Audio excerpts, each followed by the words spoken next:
know what they were, and you're not going to have them. The exhibits you have are the ones that have been accepted into evidence here at the trial. That's fine.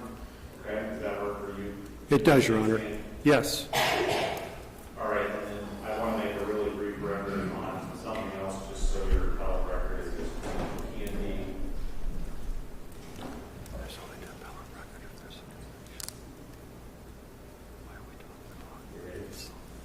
The records you reflect were back outside the presence of the jury. I wanted to supplement our prior record. We had extensive argument regarding some of the testimony from Mr. Hawk outside the presence of the jury. Specifically, that argument dealt with the issue of could he testify to whether Mr. Wagner allegedly asked him to help move the body, whether Mr. Wagner told him where the body was. I allowed certain testimony on that issue. I just want to be sure the record reflects, because I don't think I expressly said it in the record. To the extent I found the testimony fit within the exception under the hearsay rule, I did so based on the arguments proffered by the prosecution, and I found by the Congress the evidence that it met the requirements under the rule to be admitted. I didn't expressly say that when we were making our earlier record, but that is in fact what I did, and I wanted our record to be clear that that's what I did. So if there is an appeal, the appellate court won't be left in the dark as to that. Anything further you would like to say to supplement what I just said, Mr. Anderson? No, Your Honor. Mr. Speeds? No, Your Honor. Okay. Are we ready for the jury? Mr. Anderson? Yes, Your Honor. Mr. Speeds? Yes. Okay.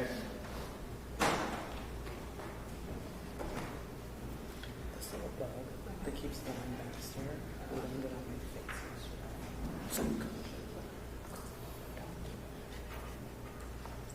But it was like, and I'm leaving there, and I just Excuse me, Your Honor, just by way of procedure, will you be explaining to the jury then the purpose of the reading into the record of the grand jury testimony and so forth? I don't intend to go into any detail with our witness, Al Stile, who will be reading the answers, but I can make some introductory remarks as well. When you say the purpose, what are you asking me? Well, the witness is here for the sole purpose of reading into the record the answers supplied by the defendant during grand jury testimony. Yeah, I mean, I'm comfortable saying a person, Mr. Stiles, is going to read the answers that were given by the defendant before the grand jury, and Mr. Anderson is going. Who are we missing? I can't hear your microphone. I can't hear their microphone. Actually, I don't have a mic. Okay. But Mr. Speeds, when you're speaking next, you'll need to make sure you turn your media mic back on. It is on. Okay. Can you hear him now? Mr. Speeds? Yes. Can I hear you, sir? Okay. I'll make sure I introduce that. I will try to be precise in my comments so I don't say something I shouldn't. Anything else we need to address? No, Your Honor, thank you. Mr. Speeds? No, sir, thank you. Okay.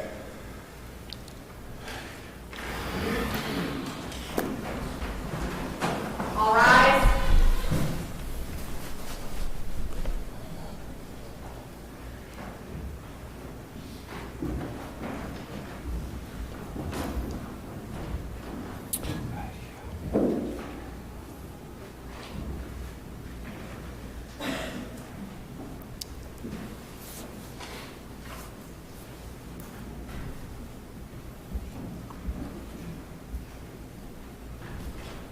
This Iowa District Court is in session. The Honorable Christopher Gruns presiding. Please be seated.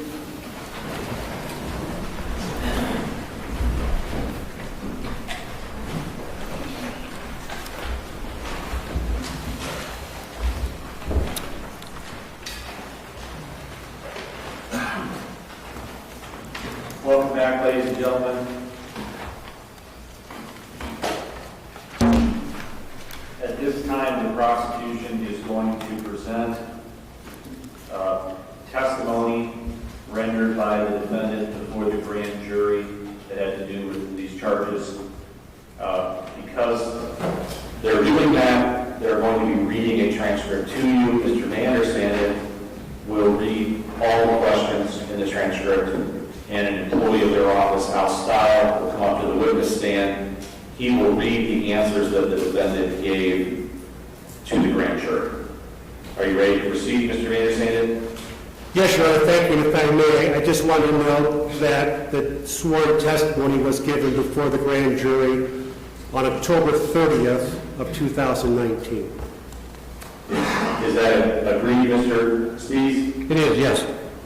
Mr. Style, come forward, please.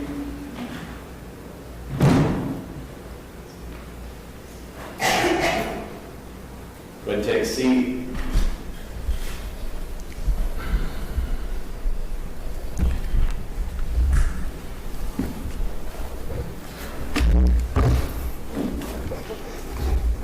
You may proceed, Mr. Vander Sanden, as soon as you're ready.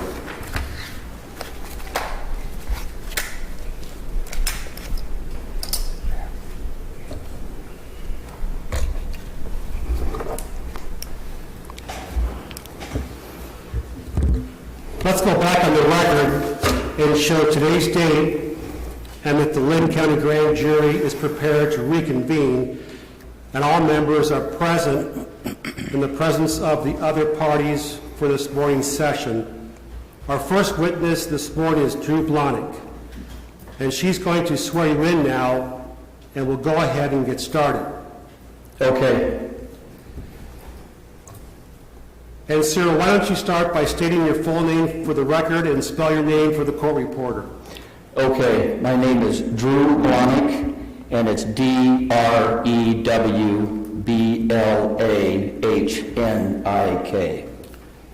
And your age, sir? I'm 32 years old.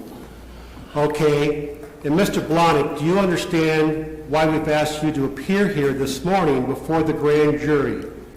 That is, that the grand jury has been convened to look into the circumstances surrounding the death of Chris Bagley. You understand why you're here today, don't you? Yes, I've been informed. Okay, and I understand that your lawyer, Leon Spies, is here also in the office. And if I understand correctly, the two of you have had a chance to confer, and you understand, don't you, that if you ever need to take a break and confer with your lawyer, just let us know, and we will let you do that, okay? Okay, thank you. Okay, is that fair enough? Fair enough. Okay, Mr. Blahnik, I want to take you back to December of 2018 and ask you a few basic questions, and more specifically, December 14th of 2018. I believe December 14th was a Friday. Is that your recollection? I'm not sure if it was. Okay. I'm sure it was. Okay. Where were you living back then? Then I was living in Marion. I had just moved to Marion about a month prior to that. Okay. Do you recall the address in Marion where you were living on December 14th? It was 2590, I want to say, and I could be incorrect though. Okay. But it was off of 25th or 26th Avenue and 7th Avenue or something, or 7th Street. I had only lived there a little bit, Sure. so I can't remember the address. You had been living there for about a month? Yeah, Okay. And what was the street?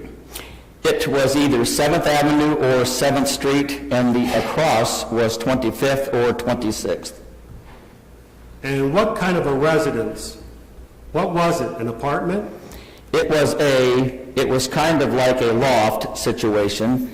There was the landlord, he had an electrician company, so the bottom level of the garage, basically, a big oversized garage, was a shop. And then you could take a stairwell to the upper level that was pretty much an open loft area, and that was where my residence was. And you had been living there for about a month as of December 14th. Something right around there, yeah. Was there anyone else living with you at that time? No, there was not. Do you have family in the area? Not in Marion, no. Okay. In Lynn County? Lynn County, yes. Okay. What other family did you have in Lynn County at that time? I have my mother.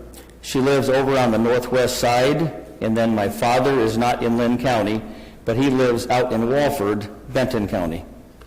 Okay. What was your means of transportation back then? A vehicle. Okay, what kind of a vehicle did you have on December 14th, 2018? I was driving at that time a Ford F-150, And what color was that? gray. Okay, and that's a pickup truck, isn't it? Yeah, that's correct. Did you have access to any other vehicles yourself back then, or just this one pickup truck? Just that vehicle. Okay, and again, the questions I'm asking pertain basically to December 14th of last year. Were you employed back then? Right then is when I started branching out because I was working full-time as a carpenter for a company out of Cedar Falls. And then I had started doing a lot more side jobs, so I was kind of trying to, in a transitional period of going straight over to starting my own business. Okay, tell me a little bit about your experience in carpeting or carpentry. I did a lot of framing, a lot of wood framing, metal stud framing, done a lot of drywall, stuff like that. Okay, so we're talking commercial, residential? A lot of mostly commercial jobs. Okay, so what kinds of things, just to give us an idea, what would you do in that line of work then typically? Mostly it was just rough framing, so building it up from the bare bones and then sheeting the roofs. Okay, I think you said you did some drywalling too. Yes, I have. When I was because I was in the Carpenters Union, Local 304 or 308, and I worked for Menifee, which is a drywall company. And then you told us that you began to branch out. What did you mean by that? I started doing side jobs like on the weekends with some of the people that I worked with off and on to try to make some extra cash. Okay, and the people that you worked with on the side, was one of them Dan Castle? Correct.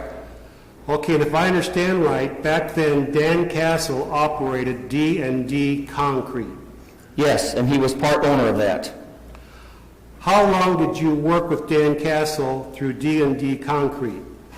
Basically, whenever they needed extra help, I would come and help him, or if he was overwhelmed and needed me to go to a different job and skip out on my other prior engagements to go help him, I would.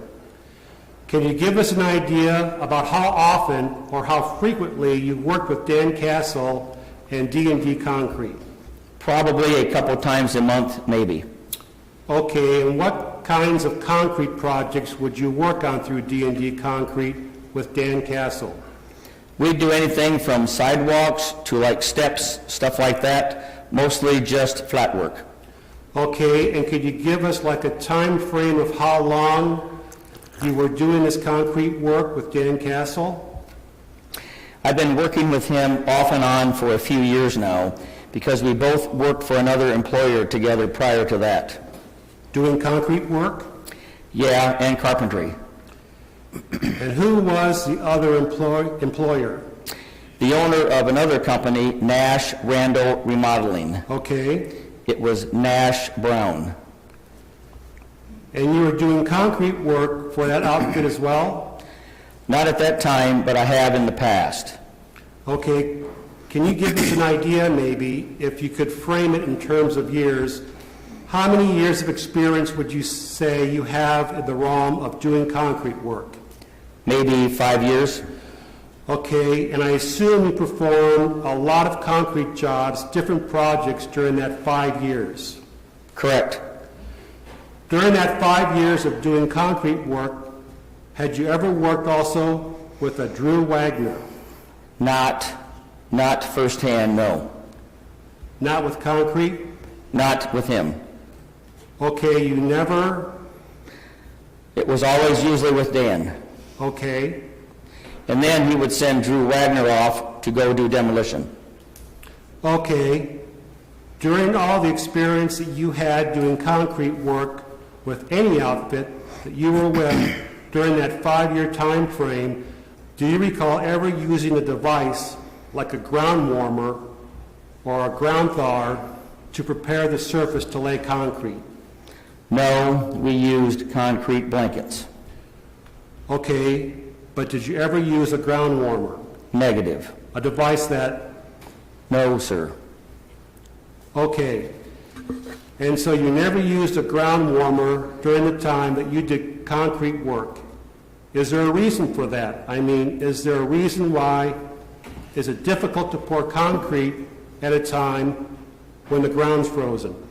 Yes, it's extremely, because you've got to be able to dig up the ground. Okay, And usually, if it's too cold for the blankets, then we don't work. okay, if I understand right, Dan Castle, through D&D Concrete, had some kind of a lot off Mount Vernon Road where he would store some of his equipment. Is that right? Correct, yeah. Were you familiar with that? Yes. What kind of equipment would be stored at that lot? Anything from forms to, he had a couple of buggies for getting concrete around on lawns and stuff, hard to get to areas, and then vibration devices for the concrete, just a bunch of rebar pretty much. Did you have access to that lot? I didn't know the code, no. Okay. If you needed to, I mean, is that something that you could get from Yes, Dan Castle? yeah, absolutely. In fact, did he sometimes supply you with that code so that you could access Yes, at one point. the lot to get that equipment? Yeah. Okay. Did you have that code before December 14th? I mean, I've worked with him, yeah, so, Okay. Of the equipment that he had at that lot, was there a skid loader? yeah, I believe so. Okay. And did you sometimes use a skid loader when you worked with Dan Castle? Yes, Okay. I know I've asked you a lot of questions about your employment and uh-huh, what you did for a living. I understand that there was a time that you were in the military, is that right? that is correct. Could you tell us a little bit about your military experience? Sure. I started out here in the National Guard here in Iowa first, and then I went to boot camp down in Georgia. And then at first I did the split option, which is because I was going to go to college and play football still. At that time, I thought so, that I wanted to still do that, but once I went through boot camp over the summer, I realized I wanted to do it full-time and go active duty. So I asked for a transfer to active duty, but I ended up getting a full-time position with the National Guard instead in recruiting and retention so they could keep me. They wanted to keep me basically. So then, I did that for a few years, and then finally, they asked me if I still wanted to go active duty, and I said yes. So then I went to active duty, and I went to the 101st Airborne Division, and I was at Fort Campbell, Kentucky, and through them I was in processing and went through a selection process. I tried out for a special company with the 101st Airborne Division. It's a long-range reconnaissance surveillance company, and it's special operations with them, and I got selected. I made it past the training, so I spent the rest of my time with them. And also, during my time as an infantryman, I also went through military policeman training as a secondary MOS and went over to Afghanistan, went to Africa on a training mission, and did 7 years total. Through your basic training, your boot camp, and the training that you got through the 101st, I would imagine there came a time when you received some degree of training in hand-to-hand combat, self-defense tactics, that sort of thing. Is that right? Correct. In basic training and throughout your career, you'll have combative classes, and then also in Ranger School. Ranger School. Tell us a little bit about the training that you received with regard to hand-to-hand combat. It's a lot of resilience jiu-jitsu, and then standard boxing, and then also knife fighting. Knife fighting? Correct. Okay, tell us about the training that you have received with regard to knife fighting. It's pretty brief, but we touch base on it in level 3 combatives, and then also in Ranger School. Okay, I want to shift gears a little bit now and turn to Chris Bagley. Back as of December 14th, anyway, of 2018, were you acquainted with Christopher Bagley? I had known him through Dan Castle. Right as I was going to move into his old place is when I met him. Because at the time he was stopping by, I was helping Dan. He just moved into a new house in Marion, and he was doing a complete remodel of the inside of the house. And I was helping him out, and that's how I met Chris, is because he would be stopping by throughout the day a few times while we were working. So you moved into the place in Marion that Chris Bagley. was moving out. Lived in prior to, yes. Okay. So apart from that incidental contact with Chris Bagley, as far as moving into the place that he used to reside in Marion, did you have any other contact with him? Did you have any contact with him through work with Dan Castle or? Just through Dan Castle. Okay. Nothing business-wise or social-wise? No, sir. So I want to be fair to say that as of December 14th of 2018, as far as Chris Bagley goes, he was basically an acquaintance. Correct. Nothing more, nothing less? Correct. You never had any kind of bad contact with him? Not at all. No run-ins, no beefs with him at all? Negative. Okay. And how about Andrew Shaw? Did you know who Andrew Shaw was? I met him about a year prior to that, briefly at the bars downtown Cedar Rapids, and not really know him, just knew of him then after that. Okay. Apart from seeing Andrew Shaw in the bars in Cedar Rapids, did you have any other contacts with him outside of that contact? Did you know what he did for a living or what he was into? I had an idea, but I didn't talk to him about it or anything. Okay. Had you been to his residence or into any of his businesses or? No, I have not. Okay. As of December 14th of last year, were you aware that Andrew Shaw had been involved in drug trafficking? As of not prior to that, no. Okay. Before that day, you didn't know that Andrew Shaw was involved in drug trafficking at all, is that right? I had an idea, but I didn't know for sure. Before December 14th, had you ever heard that Andrew Shaw had put out some kind of a hit on Chris Bagley or any request that others either harm him or kill him because of some kind of a drug rip? Had you ever heard that before December 14th? Absolutely not. Okay, so what you're telling us is that of December 14th, Chris Bagley was basically just an acquaintance. And for the most part, Andrew Shaw too. Pretty much. Only knew him kind of through the bar scene. Pretty much, yeah, and then through Drew Wagner. Okay, how about Paul Hoff? Were you acquainted with Paul Hoff before December 14th? I didn't know him prior to that night, Okay. or prior to December 14th that morning. How did you know him? I had just heard of him before, heard he was kind of a loose cannon, and that's about all I really knew of him. I knew he had been to prison, and that's basically it. Had you ever met Paul Hoff in person before December 14th? I think I seen him in passing one time over at Drew Wagner's. Drew Wagner's house? Yes. The one on Cedar Avenue? Cedar Avenue, yes. Okay, before December 14th, had you ever been to Paul Hoff's trailer on Mount Vernon Road? No, I have not. Okay, Mr. Blahnik, I do want to take you back now to December 14th of 2018. And if we could accept that that was a Friday, and I'm pretty sure that December 14th was a Friday, would that have been a work day for you then? Well, prior to that, the reason why I was over at Drew Wagner's house the 13th, the night of the 13th through the 14th, was because that weekend I had also been involved in acting classes, and I got an audition that I had to go to in Fort Madison, Fort Madison, Wisconsin, for over the weekend, and he wanted me to start the remodel on his basement that weekend, and I said I couldn't do it because I had prior engagements.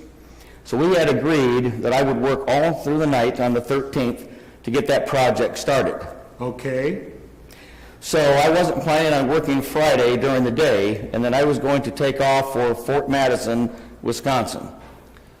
okay, tell me again about this audition in Madison, Wisconsin. What was that all about? It was for an agency called The Rock Agency. My manager had set me up with them to go audition for them to see if they wanted to sign me. What were you auditioning for?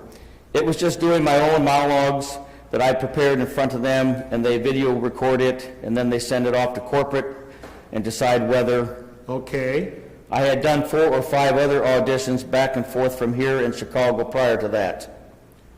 that Friday, on December 14th though, you did have plans to work with Dan Castle pouring a concrete project that day, didn't you? I wasn't planning on it until Okay, Drew Wagner was supposed to.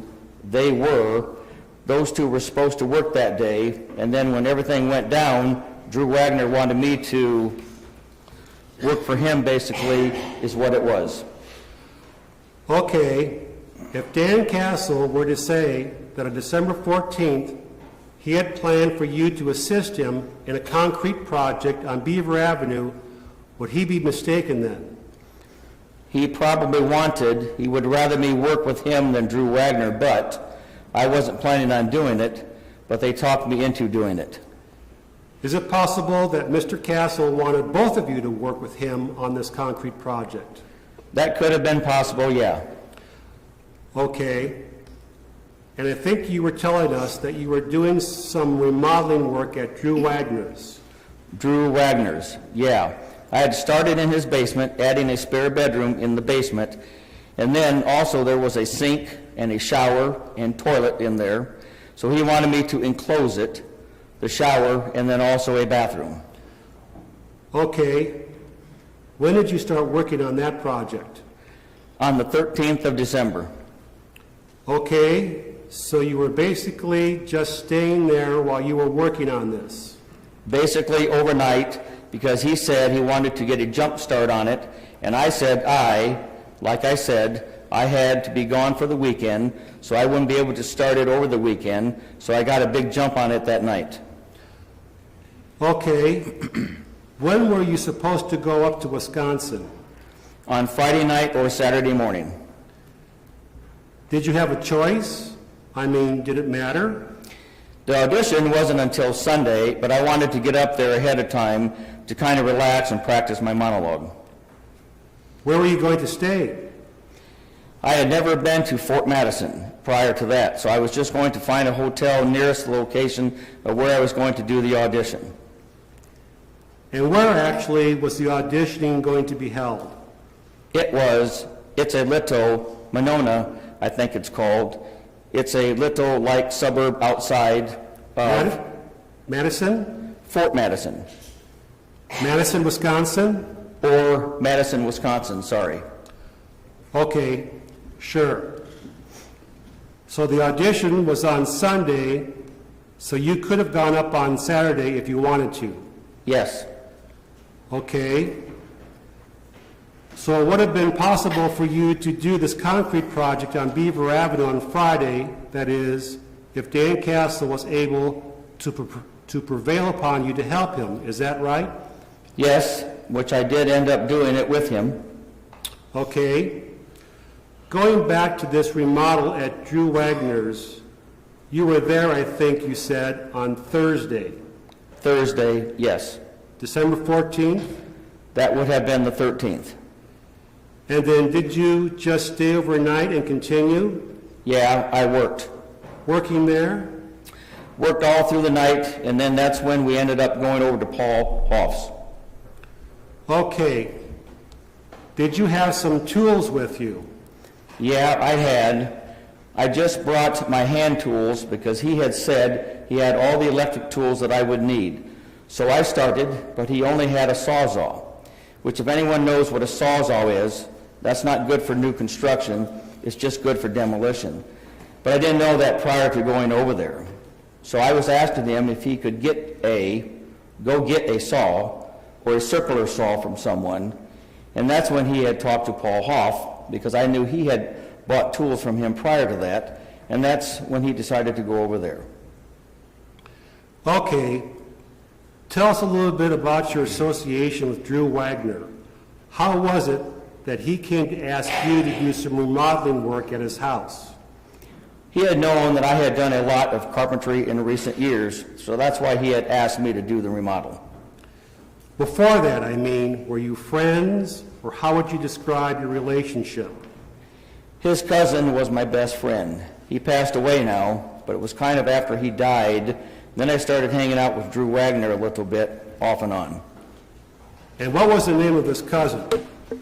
Josh Wagner. And when did he pass away? Do you know? Back in 2012. Okay, so I assume since you're going to be over at Wagner's for a couple days doing remodeling, you drove yourself over there. No, he picked me up. He picked you up? He picked me up, yeah. Okay, so you didn't have I didn't have a vehicle at. a vehicle? No. Okay, so any driving that would have been done around December 13th or December 14th, that would have been Drew Wagner? Drew Wagner, yep, Okay. picking me up and dropping me off. You didn't have your gray F-150 over there? No, I didn't have that at all.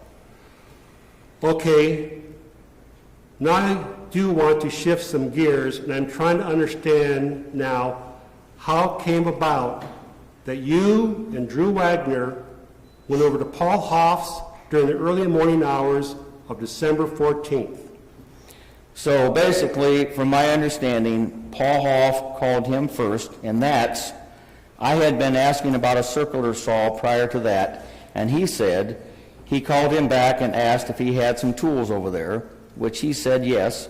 And then also, I believe he wanted to go get some drugs from him, basically is what it was. So how did you become aware of this telephone call? Drew Wagner said he had called Paul Hoff, and he had some tools I could look at that he would buy off of him or let him loan. About what time was this? This is in the morning at some point. I'm not sure exactly what time it was. 2:30, 3 o'clock in the morning? It was after that, well after that, I'm pretty sure. Okay. You're still working at that time in the morning? Yeah, I planned on doing an all-nighter working because I wouldn't be able to get a head start on the weekend. Okay. So I'm just trying to understand what you're telling us in terms of what is your reason, your intent for going over to Paul Hoff's the early morning hours of December 14th? To look at his tools and hopefully purchase a circular saw, or have Drew Wagner purchase it. Okay. Is this something that, were you present when Drew Wagner talked to Paul Hoff? No. Okay, so you were looking for some tools, Yes, okay?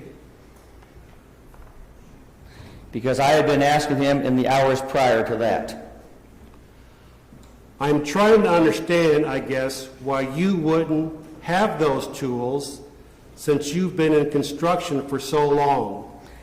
I did, but I didn't. He said he already had everything at his house. Okay, And Paul Hoff lived right down the street, so, okay, and all my stuff was still at my ex-girlfriend's house, and she would have been well asleep. I think you told us also that Drew Wagner mentioned that, or you thought that he might be wanting to buy some drugs. Is that right? Yes, What gave you that impression? because he had been smoking meth prior to that. Okay. Before you went to Paul Hoff's trailer, had you been doing any kind of drugs? No, at that point in time, I had never done meth. Never done meth before that day? Not before that day, no. How about any marijuana, any alcohol, any drugs whatsoever that morning? Nothing in my system, no. Okay, before you went to Paul Hoff's? No, sir. Okay, so who drove to Paul Hoff's then? Drew Wagner. Okay, and do you recall what kind of a vehicle he was driving? It was a gray Chevy Silverado Okay, that him and Dan both owned, I believe. Let me interject. Ladies and gentlemen, there'll be some references in this transcript to exhibits or visual items. You will not have those before you. You will have the exhibits that were offered and admitted here at trial. Go ahead, Mr. Manderson. and I want to draw your attention, sir, to the whiteboard behind you. Does this look like the truck that Drew Wagner was driving that morning then? Yes, yes, it is. Okay, so the two of you went over in this pickup truck basically to look for some tools, and maybe Wagner was looking to score some drugs. Yeah, Okay, and you had never been to Paul Hoff's trailer before. negative. Okay, so when you went over on that occasion to Paul Hoff's, did you know Chris Bagley was there? I did not know he was there until I showed up. Okay, and when you went over to Paul Hoff's that morning, were you doing that at the behest or at the request of Andrew Shaw? No, not at all. And I think what you told us earlier is that you didn't know anything about some rumor that he was... I didn't even know I didn't even know they had any animosity towards each other at all. You hadn't heard anything about this drug rip that Paul Hoff and Chris Bagley? I didn't hear about any of that stuff until afterwards. Okay. So you didn't know anything about their baggage the morning that you went over Correct. to Paul Hoff's, okay? You were just there looking for some tools. Right. Okay, so tell us, where did you park when you got to the trailer itself? Right out front. Out in front of the trailer? Well, I guess it would have been the south side of the trailer. Okay, the side that faced Mount Vernon Road. Correct. Okay, I want to draw your attention again now to this is frame number 19. Yep. Does this look like the trailer? From what I remember, yes. Okay, so when you, It was dark though, so at that point in time, when we showed up, sure, but you feel pretty confident, as you're testifying now, that when you first arrived with Drew Wagner parked his truck, his Chevy pickup truck, in front of the trailer. correct. Okay, then what happened? At that point in time, Okay, we went inside and I guess I could draw a layout of the house, but okay. Here, let me draw your attention to frame number 20. It's a rough sketch of the inside of the trailer. Does this look about the way it was back then? yeah, you have it backwards, or yeah, The front door in the front left-hand side? and then there was a countertop that ran along this west wall, north and south also. How about frame 21? were the bars included? The glass display case, is that? L-shaped bar, do you recall? It was a glass display case, kind of something you would see like in a jewelry store. Okay. But it was more in the middle of the floor. Okay, did you and Drew Blahnik, Drew Wagner, did you make any stops all along the way? No, we just went straight there. Okay, and had, up to the point that you left, had Drew Wagner been with you in his residence that whole morning? Off and on, I mean, he didn't stay down with me to supervise me while I was doing it. Oh, sure. Yeah, but I mean, I think he was there upstairs the whole time. Had you and Drew Wagner been by this trailer earlier that morning? No. You never went by earlier? Negative. Okay, so I think you're about to describe what happened when you got there, parked by the front door. Tell us what happened.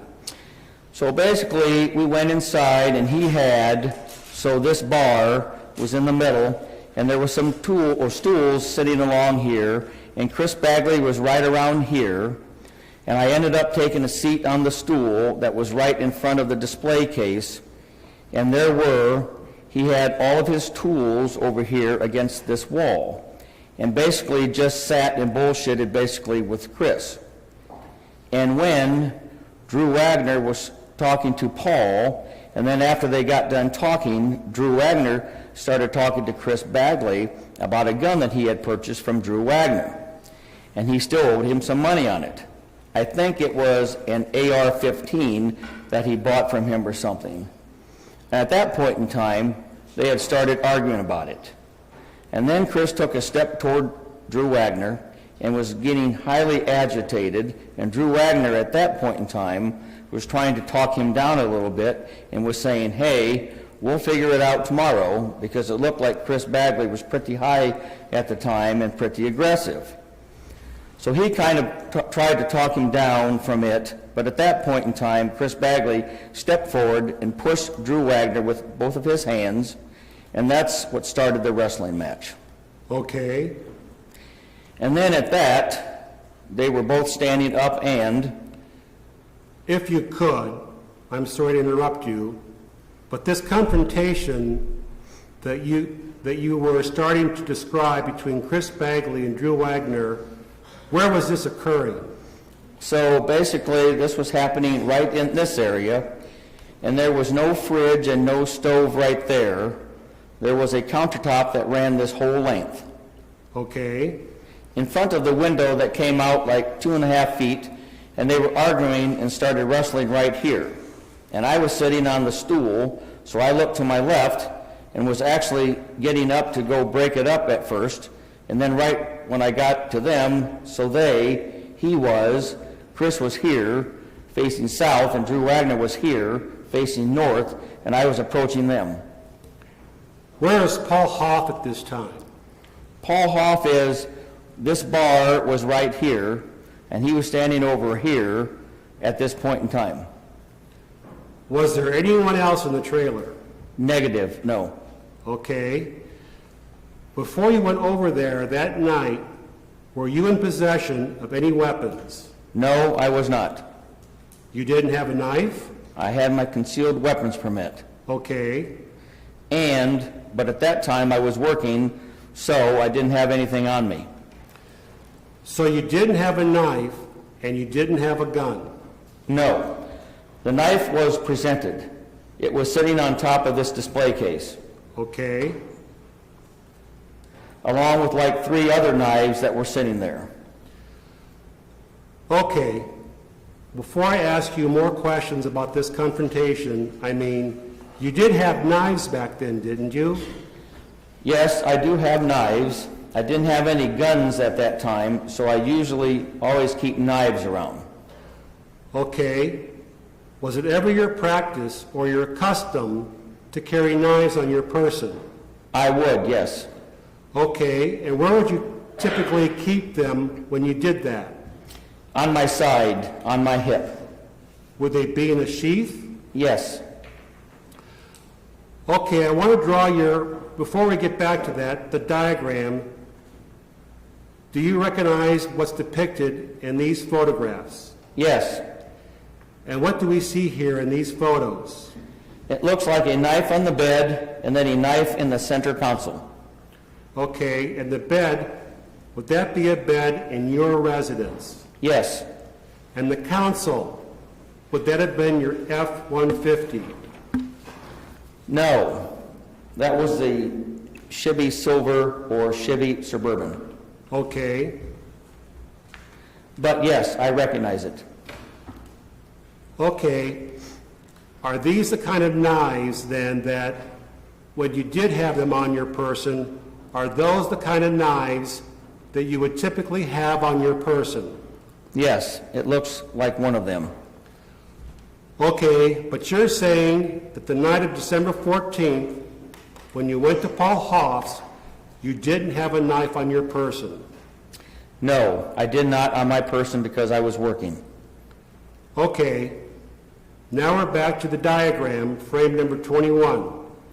You were starting to describe this tussle between Chris Bagley and Drew Wagner, and I think you said that it was over payment for a gun.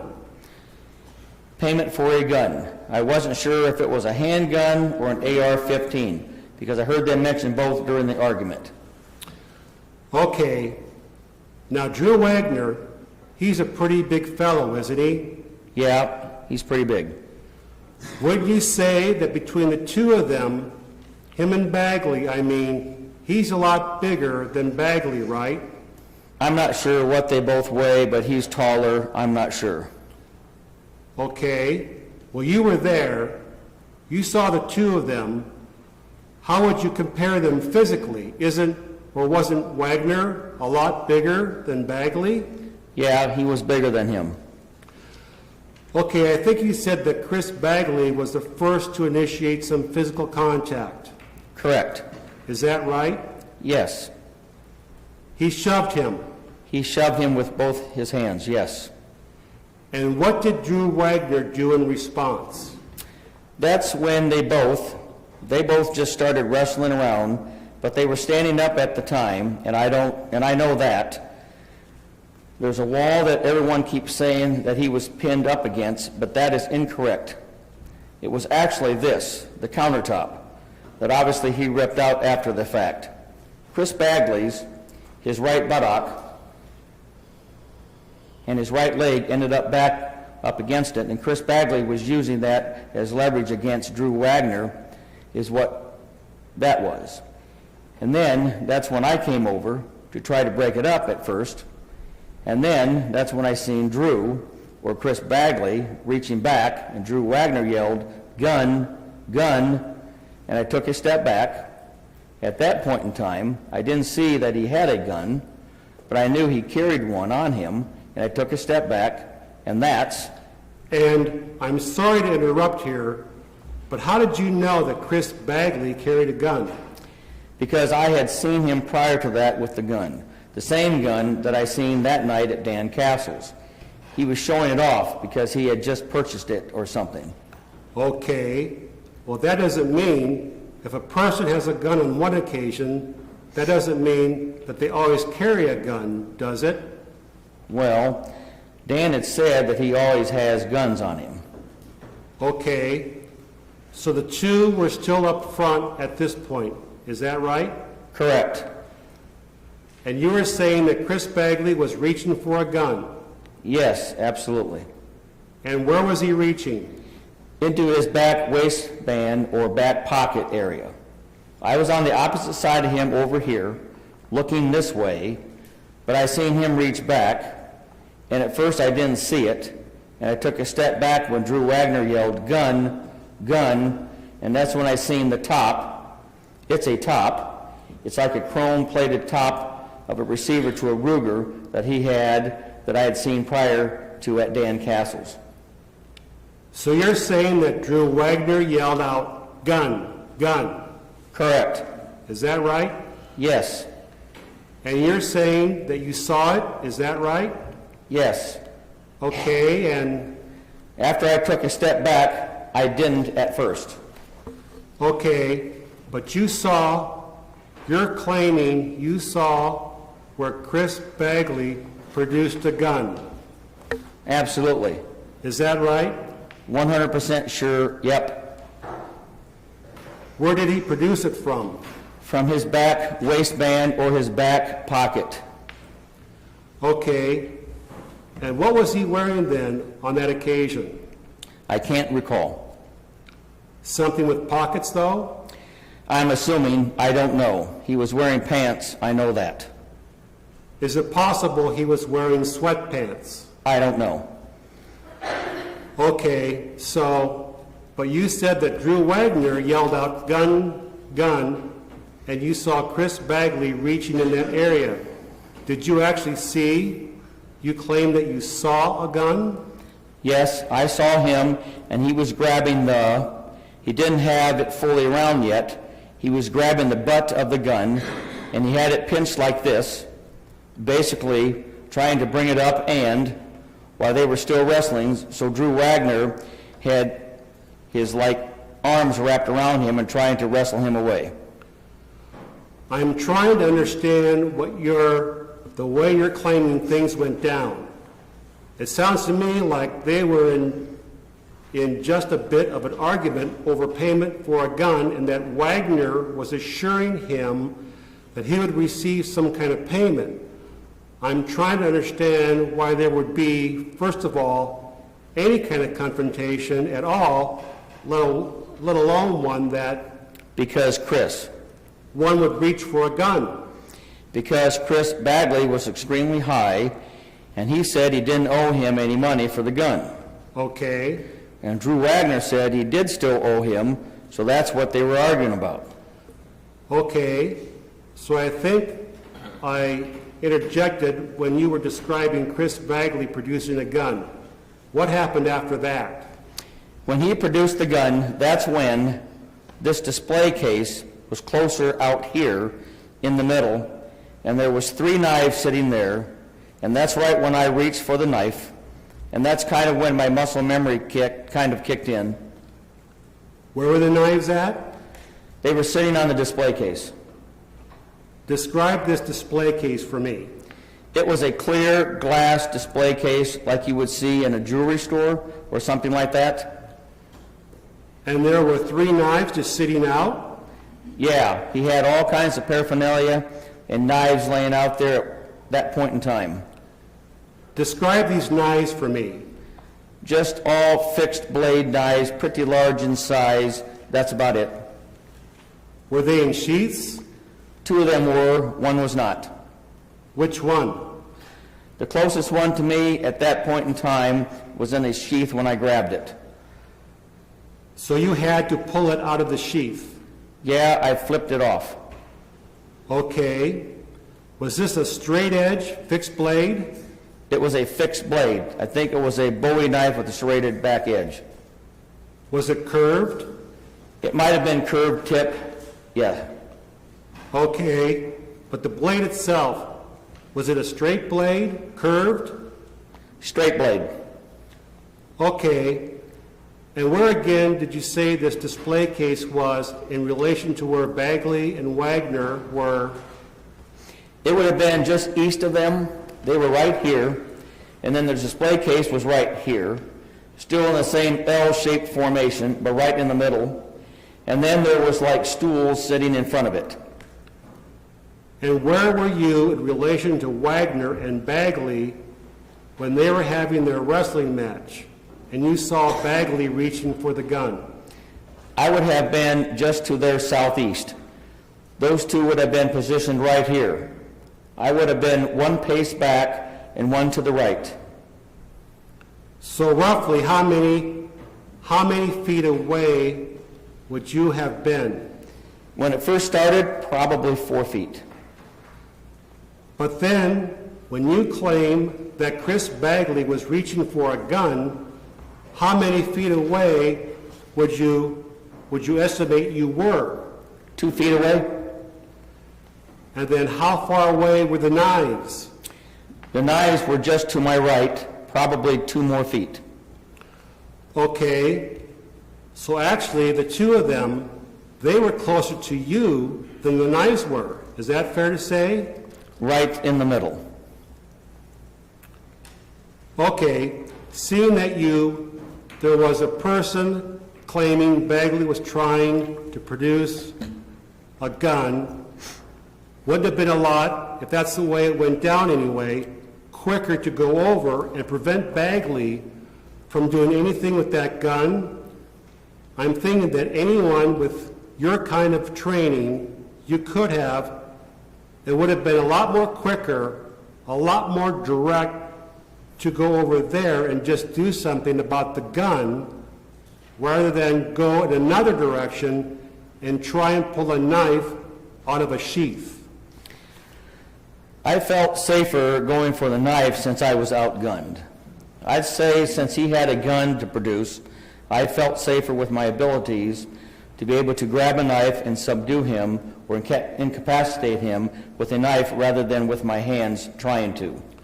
But Bagley, you're telling us Bagley was producing this gun, a gun out of his waistband Correct. or his pocket, and then you saw the gun itself as he's producing it, Correct. hoping you had a chance to react. I'm thinking that if you're going for a knife that's in another direction, by that time, doesn't Bagley already have the gun out? Your Honor, you may interrupt counsel and maybe you broke it. You may.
Go ahead, Mr. James.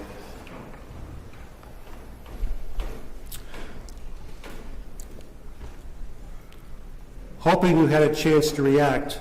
I'm thinking that if you're going for a knife that's in another direction, by that time, doesn't Bagley already have the gun out? Where are you at? What page are you on, sir? I'm sorry. Page 444, 444.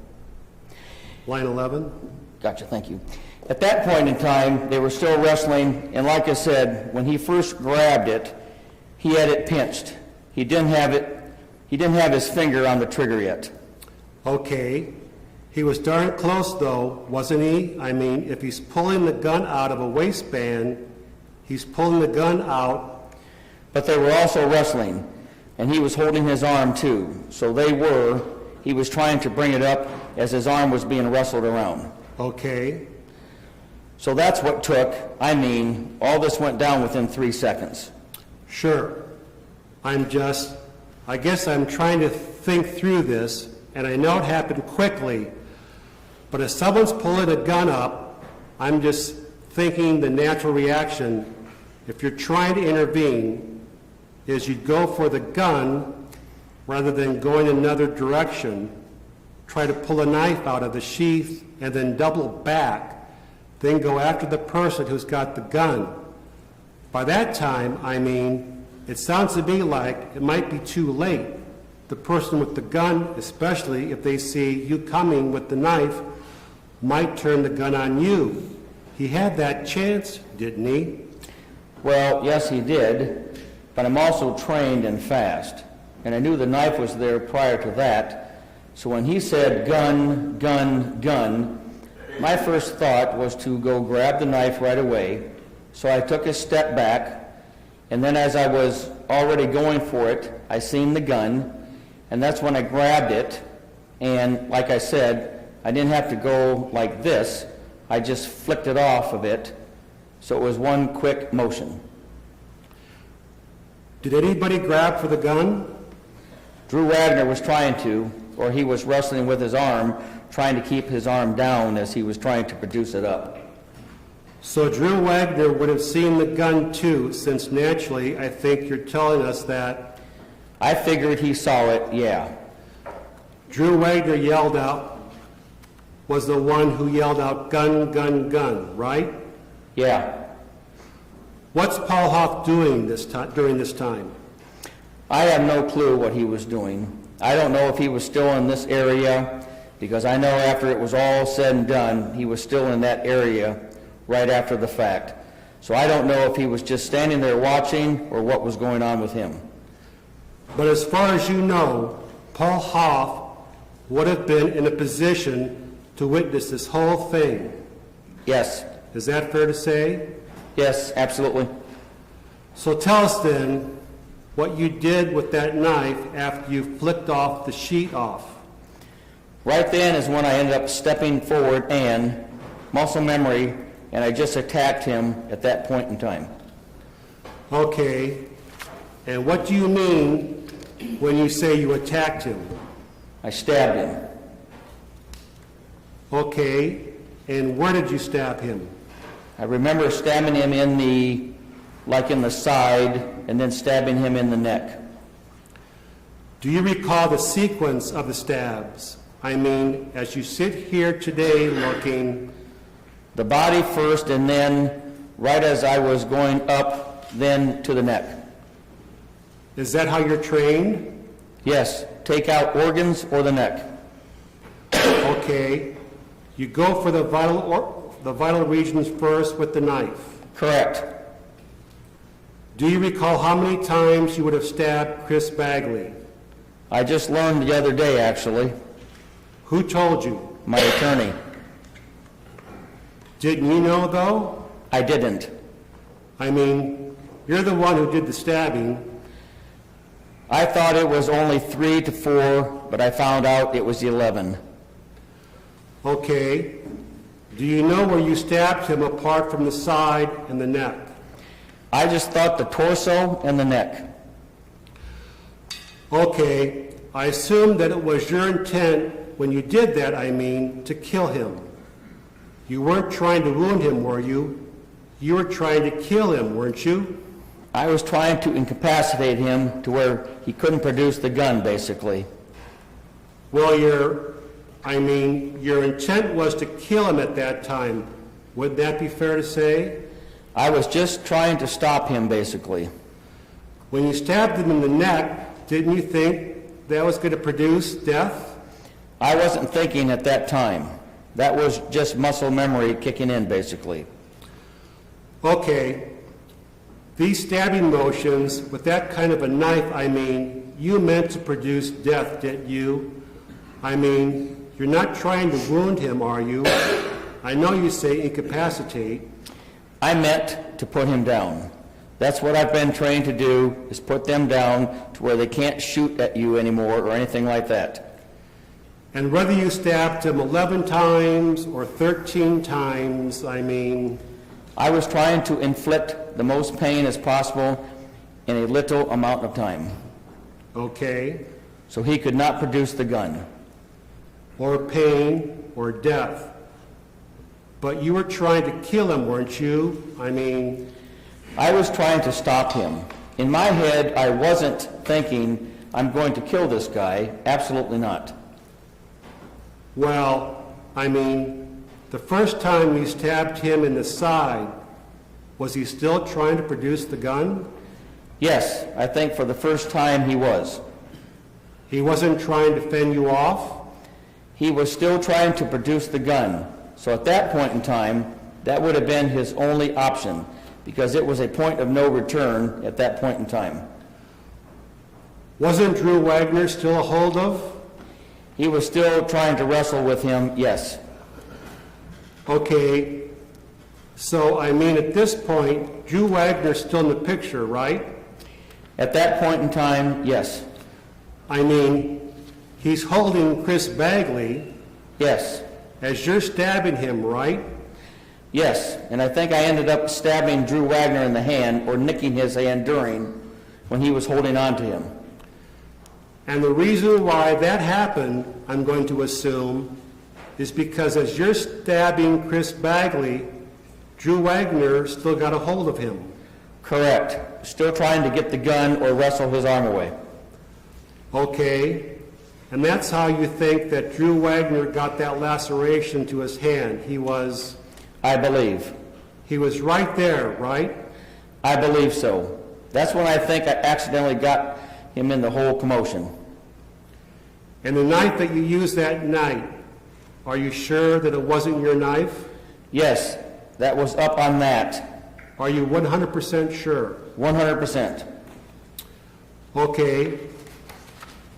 Was there a time when you grabbed Chris Bagley by the hair when you inflicted the injuries to his neck? Negative, I never. You never grabbed him by the hair? No.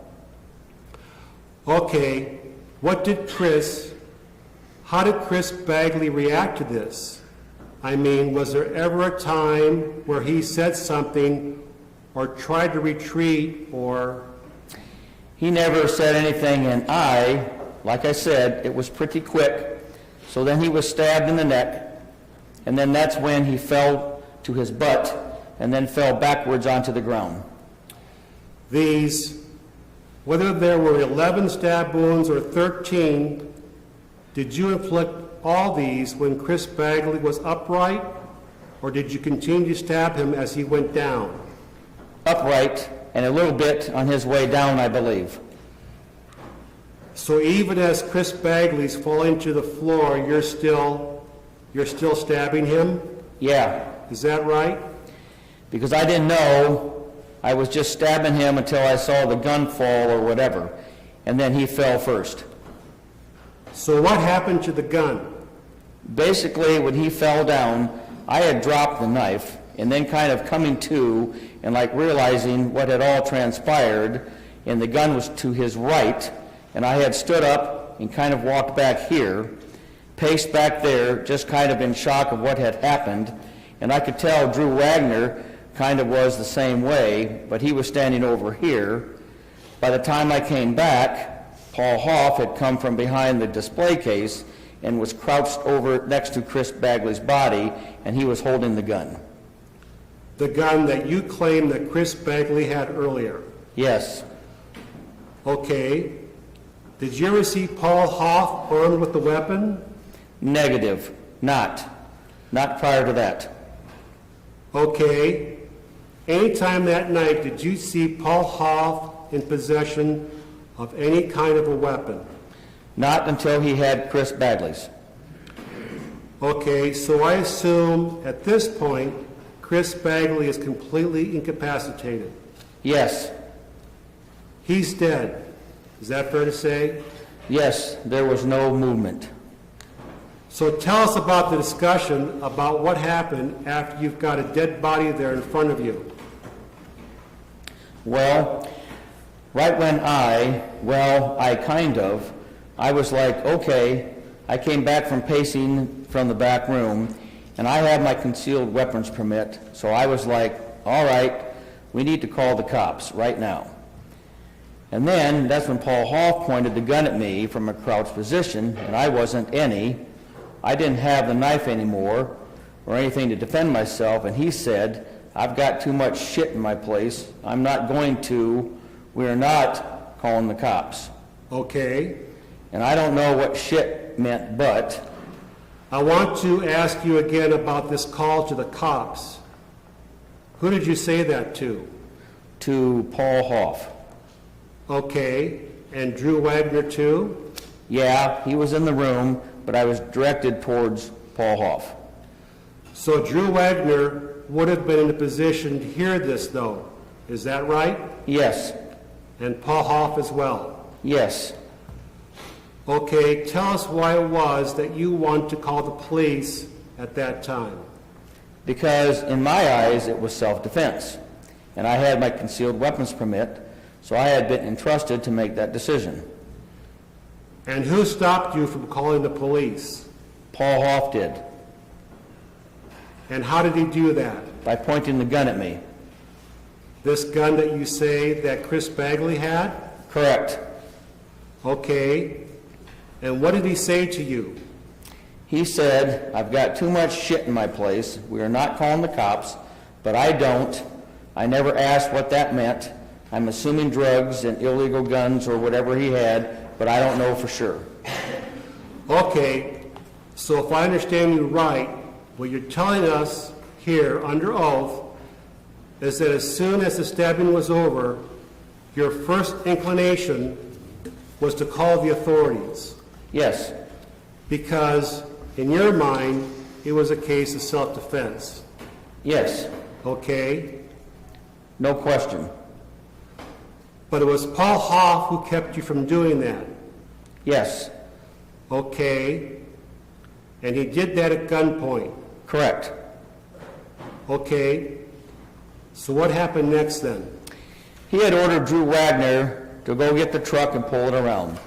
Like there are rows, 2 rows of trailers. And then there was like a space in between. And he told Drew Wagner to pull it around and back it up to the window at that point in time.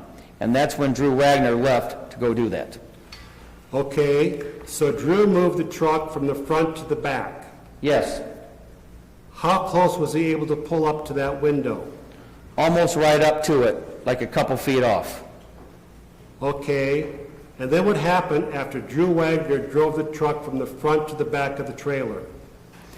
Paul Hoff ran back here and grabbed some sort of, well, that. Now, on that countertop, there was it was like a flower print, like bed sheet or something like that he threw on top of him.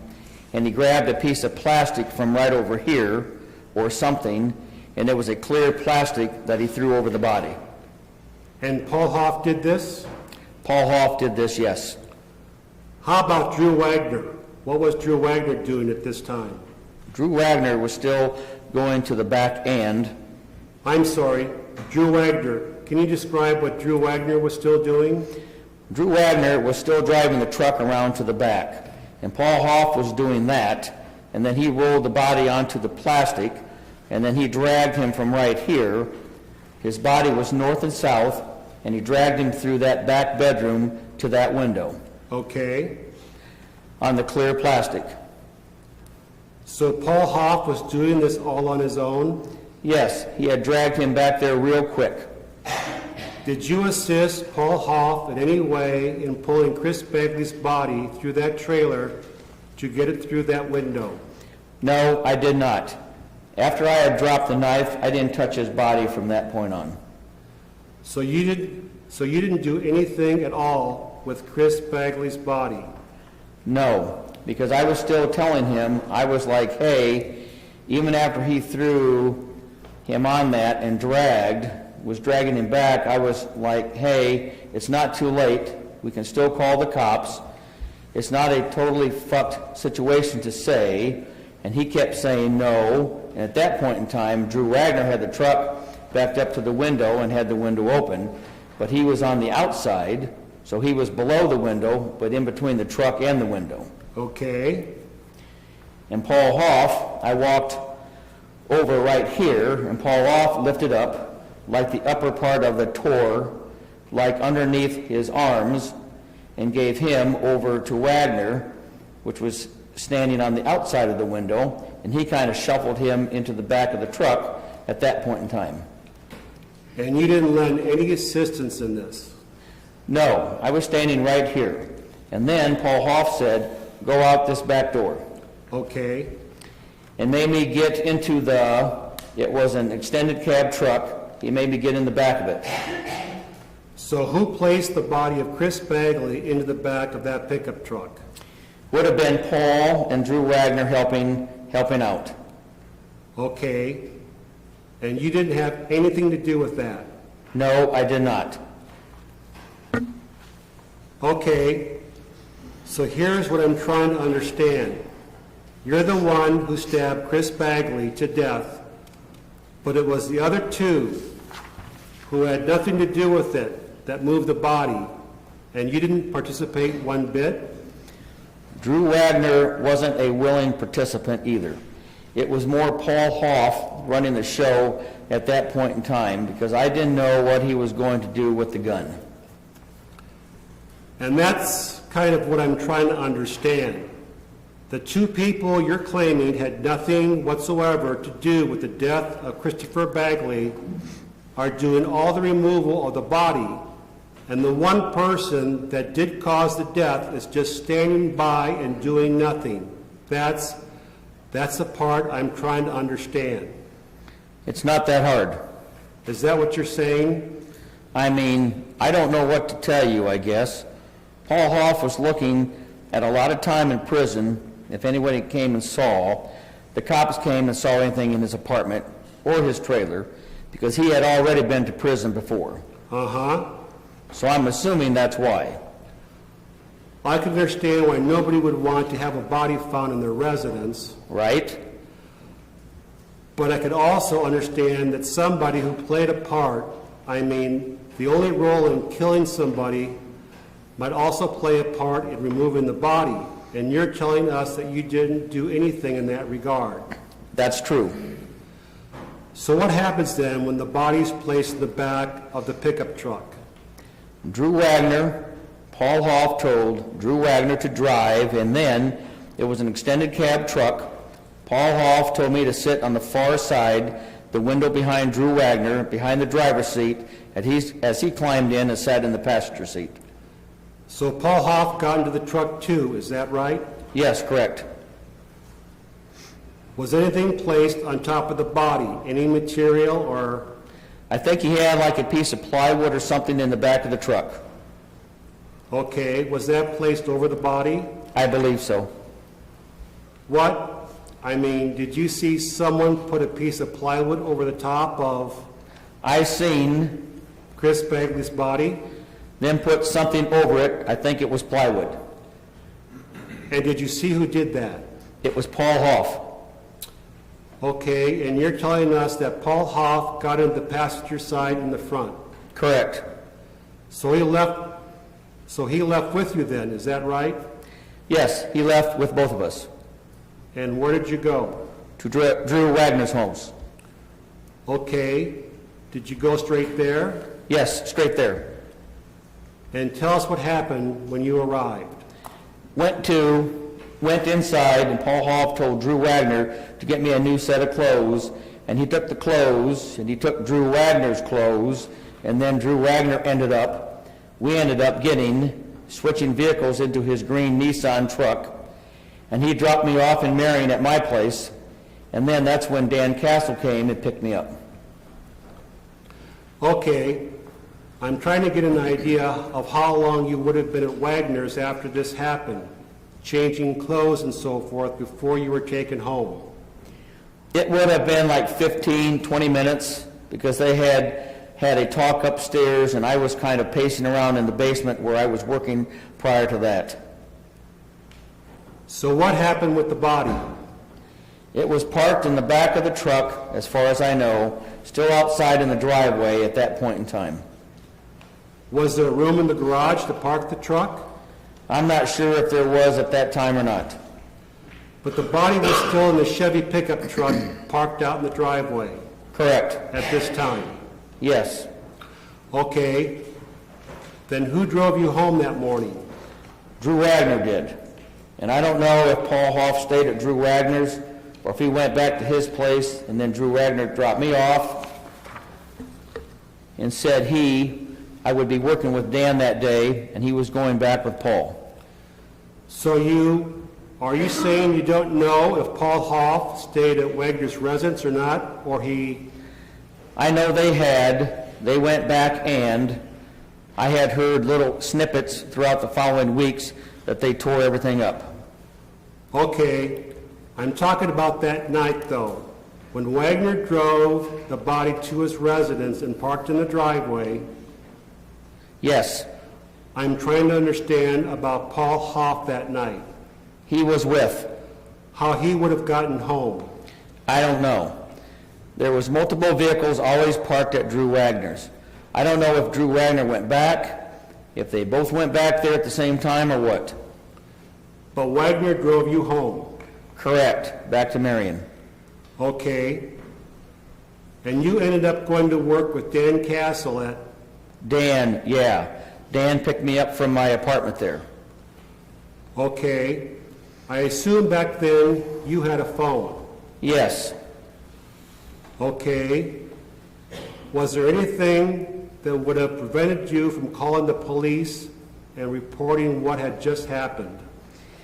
At that point in time, I was just pretty much scared of the situation and scared of what Paul Hoff would do. Because I had been told that he had a warrant out and he wasn't picked up by the police yet, so I was kind of scared that if I called the cops, he was going to get to me before they could even get to him, since he had been running the streets prior to that. And then, in the coming weeks, he had threatened me, and he kept driving by the loft that I lived in, and would sit down the street and park and wait for me to leave, which is why, prior to me getting picked up, I had purchased a gun, because I was afraid he was going to come in my place. So all the more reason to call the authorities, right? If you were worried that Paul Hoff, for some reason, had it in for you, even though you're the one who did the killing, not Paul Hoff. Correct. And there was nothing that would have prevented you from calling the police as soon as you broke away. As soon as you got home, you could have called the police, couldn't you have? At that point in time, I think I was just, You could have? yes, I could have. Okay. And do you know where Drew Wagner then went after he dropped you off? I do not know where he went. Okay. Do you know whether he went back to Paul Hoff's trailer? I don't know if he was going back to his house or Paul Hoff's trailer, or pick him up first, or what. Did you ever go back to Paul Hoff's trailer after that episode? No, not since that morning. Okay. So tell us what happened to the body of Chris Bagley then. That I do not know until what I heard on the news. So you're telling us, as you sit here today, that you had no involvement whatsoever in hiding that body Absolutely. or burying that body? Nothing at all? 100% nothing to do with it. Okay. Did Drew Wagner talk with you about what happened to that body? No, in the following weeks, I was still going over there to work on his basement. And it seemed every time I went over there, Paul Hoff would show up. So I don't know if Drew Wagner would call him and Paul Hoff would show up wearing body armor and having guns on him. And he would always make it a point to show me and asking, I haven't talked to anyone about anything, have I? And I said, yeah. And then they would always kind of keep their little conferences out of ear's reach of me. I'm trying to understand why they would talk quietly away from you, since you were the one that was just as involved in this as they were, I think it was in their mind. trying to keep secrets from you. I think it was because I was the one who wanted to call the cops in the first place. And I think Drew Wagner did too. It was just Paul Hoff was kind of taking control of the situation and scaring him too. So did I understand you correctly that even after this went down, you still continued to do some work for Drew Wagner at his place? I did for a little bit until it got to the point where Paul Hoff kept coming over and like threatening and intimidating me, and then altogether stopped going over there, stopped working on the project, so he had someone else come in and continue it. And are you telling us here today that neither Drew Wagner nor Paul Hoff told you that Chris Bagley's body was buried next to that garage at Wagner's residence? Yeah, neither one of them. They never told you. Let me know that? No. They kept it a secret from you. Correct. Mr. Mayor, Shannon, is this a good point to take our recess? Certainly, Your Honor. Ladies and gentlemen, we're going to recess until 10:45. Remember your admonition during the recess. All rise. This Iowa District Court is in recess.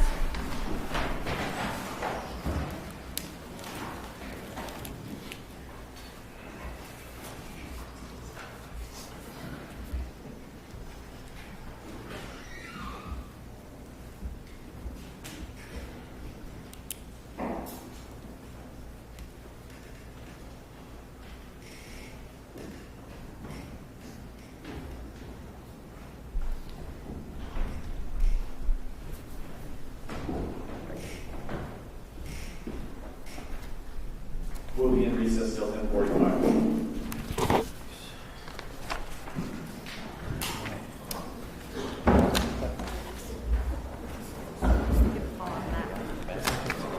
Hello.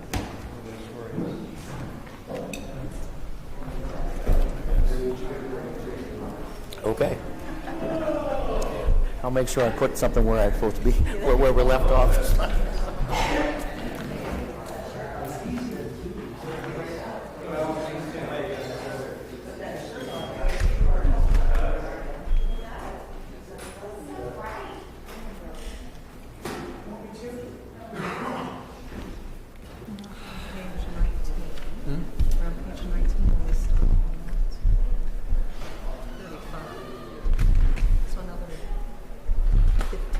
Would you like some coffee? Yeah.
Are we ready to bring them back, counsel? Yes, Your Honor.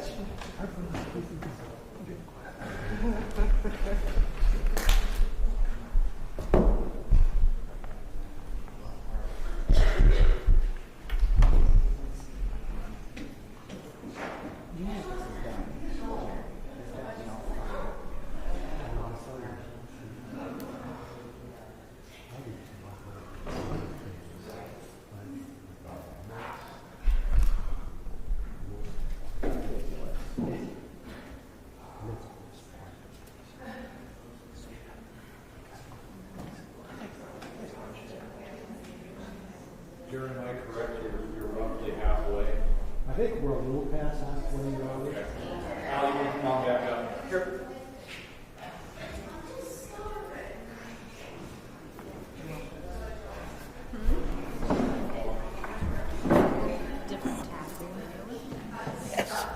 Exactly.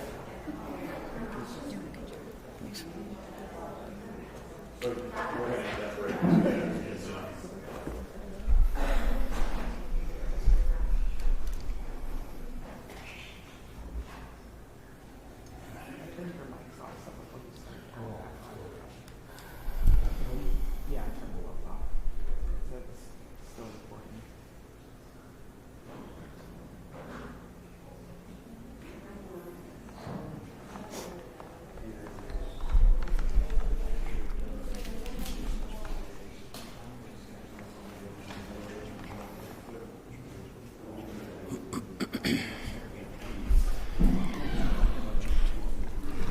All rise.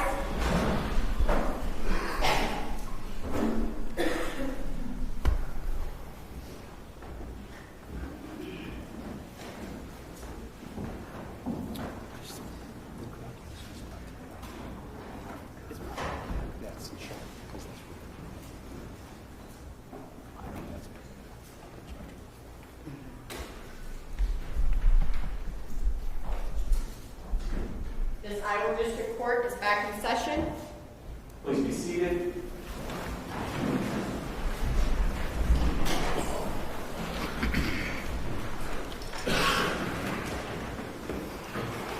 Ladies and gentlemen, we'll pick up right where we left off.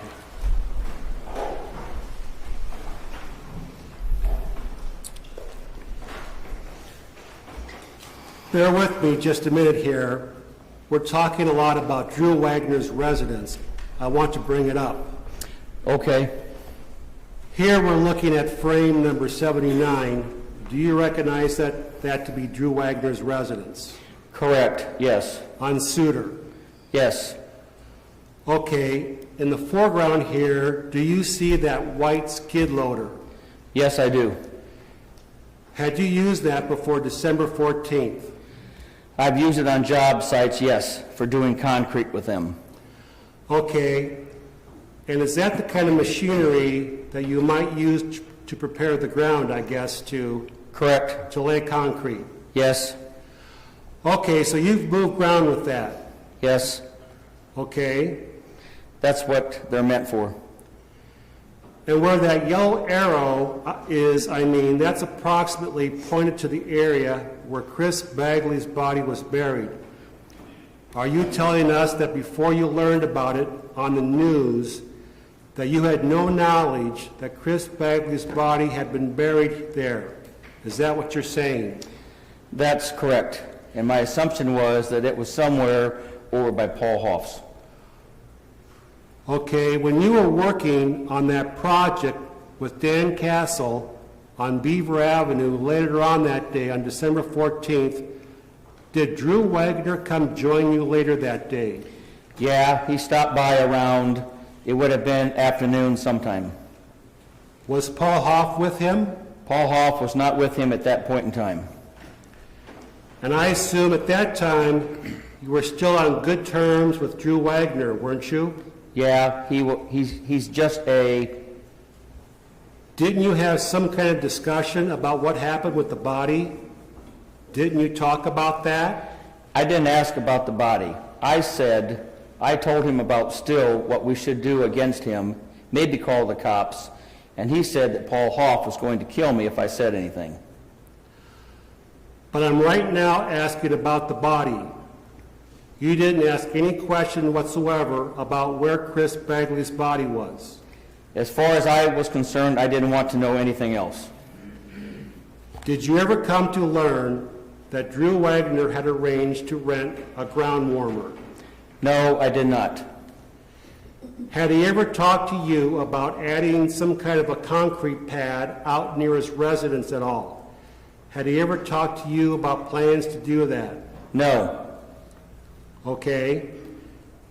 And as you sit here today, looking back on this, are you claiming that that was the only thing that you could do at the time was to reach for the knife and use it against Chris Bagley because you believed that your life was in danger, or are you trying to say that it was Wagner's life that was in danger?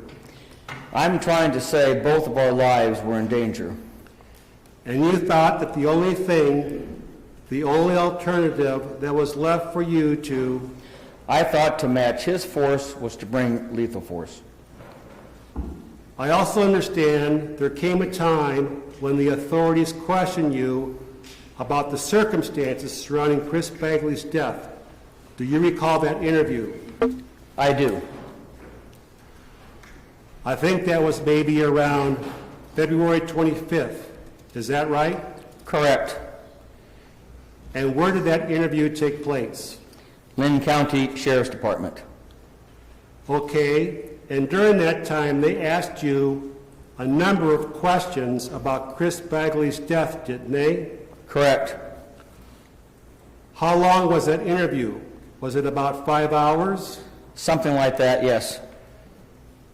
And would you say that for about the first 4 hours or so, you completely denied having any knowledge whatsoever about how Chris Bagley died? Isn't that true? That's correct. In fact, I think you've denied knowing anything about it at least 20 different times, didn't you? Yes, I did. Okay. I think early on in your interview, you said something to the effect, my involvement is 0. Yes. Do you recall saying that? I don't recall saying that, but I'm sure I did. I literally was not there. Do you recall saying that? Something to that effect, yeah. I wasn't involved in anything. Do you recall saying that? Yes. I wasn't there. Do you recall saying that? Yes. I don't know anything about Chris Bagley. Do you recall saying that? Sure. And what I'm trying to understand is why it was so hard for you to even admit to being there if, as you sit here today telling us, looking back on this, that at the time you thought this was a clear case of self-defense. If it was a clear case of self-defense, why wouldn't you say it was right at the start when the authorities are questioning you about Chris Bagley's death? Because at that point in time, things had gotten so out of control, and since the time that they moved the body, I knew everything was going downhill rapidly from there. So I didn't. It was basically out of fear. I'm just trying to understand if during this interview, and you admit that it was at least 20 times you denied knowing anything about the death of Chris Bagley, why should we believe you now? I guess I don't know. It's really up to you guys to decide that. Okay? But I think I'm definitely the most credible out of the two. I've seen some of this stuff that they have said that has been proven wrong along the way, and my story hasn't changed at all. Well, your story has changed, hasn't it? I mean, initially, for 4 hours you denied even being there. Well, correct. I guess it has. And now you're saying you were, and it was a case of self-defense, and you didn't go to the police because someone threatened you not to. So can you see where I'm coming from? You told a story, and you stuck to it for about 4 hours in your interview with the authorities, and then you changed your account to a claim of self-defense. So if you didn't tell the truth at first, what I'm trying to understand is why should we believe you're telling the truth now? I guess you don't know me from my past, but my whole entire life, I've always done what's right in sticking up for people who deserve to be sticking up for. And this isn't, my sort of lifestyle isn't to go killing people in cold blood and not reporting it to authorities. That's not me. That's never been the way I've acted my entire life, and I have better morals than that. I guess this is the first indication of anything that has gone wrong in my entire life. If I recall correctly, I believe that Chris Bagley's body was finally recovered about March 1st, 2019. And this happened December 14th, so by my calculation, you had really well over 2 months to reconsider and contact the authorities. Did you tell anybody that you had done this? No, I didn't tell anybody at all. And you didn't tell the authorities until like 4 hours into the interview? Correct. Okay, I think those are all the questions I have, but I want to turn the questioning now over to my colleagues and the other members of the grand jury. They may have some questions for you. Okay. So you had knife training with the military, correct? I've had some limited knife training, correct. So if you were just trying to incapacitate him, why stab him so many times? Like I said, I just found out like a few days ago how many times I did actually stab him. In that moment, within those 3 seconds, it was so quick. I didn't even think that I did stab him that many times. It was just a fear of him shooting me and trying to stop him before he could actually pull the trigger is kind of how that ended up to be that way. And had you been doing meth that night when you were over there? No, I had not. So you didn't do any drugs before you went over or when you got there? Correct. You were completely sober? Correct, because I was working that night. So when you were stabbing him, was it all from the back side, or did you stab him from the front side then also? It was all from the front side. It was all from the front side? Yes, correct. Being in the military, wouldn't you know kind of how, like, our police system works? And if it was truly was self-defense, and even if someone's threatening you, couldn't you have gone to the cops and said, I need to tell you this, but I'm also being threatened. Can you put me in protective custody? Was that a thought that went through your head? My thought was basically coming forward and telling them, and then them going to look for him, but he had already had a warrant for his arrest, and they hadn't been able to catch him, so I didn't realize how the protective custody or how that even would have worked, but I figured I'd just be cut loose and then he would find me before they could get to him. That was my thought process. I have no knife training whatsoever, like nothing, but I mean, you stabbed him in the side and in the front. Wouldn't he have gone down at that point?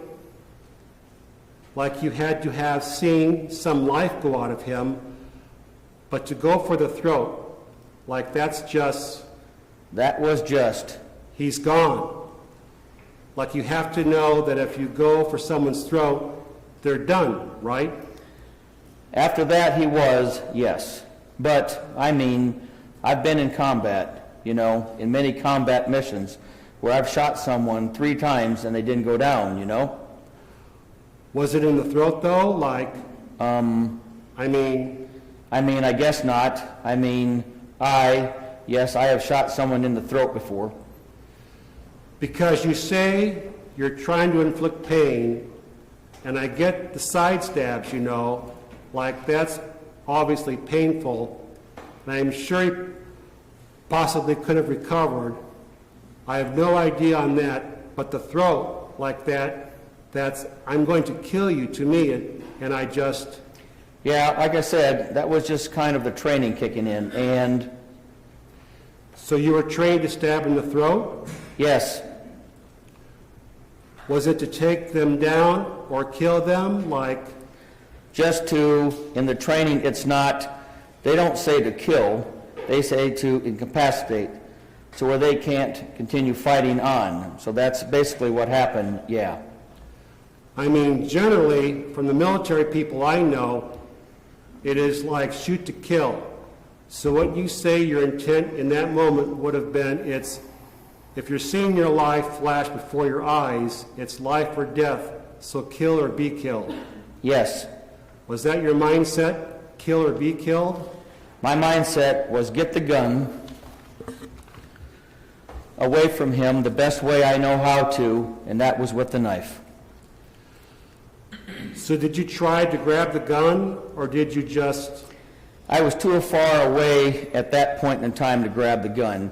It was on the opposite side of his hip, so what was close to the knee would have been easier to grab with no obstructions, would have been the knife. would it also have been easier to stab and grab the gun if you're just trying to incapacitate and get the gun away? It was. I was on his. He's also being held down at that time. He was not being held down at all. He was using leverage off of the countertop to push back is what he was doing. So Wagner wasn't touching him at all? Yes, he was touching him. They were wrestling around still, but he wasn't on the ground or anything like that. Did Wagner have a hold on him? Yes, he was trying to wrestle him, his arm at that point in time. Where was Wagner in this case? How was he holding him? Where was he at? They were face-to-face wrestling and basically locked up, holding each other's arms while Chris Bagley was reaching for the gun and produced it. And that's when I came from. So say I'm Wagner facing Chris Bagley. I would have come from this side to where the gun was on the opposite side, and I started stabbing him from this angle. But Wagner had his arms? Correct, trying to hold him from pulling the gun. So if he had both his arms, He didn't.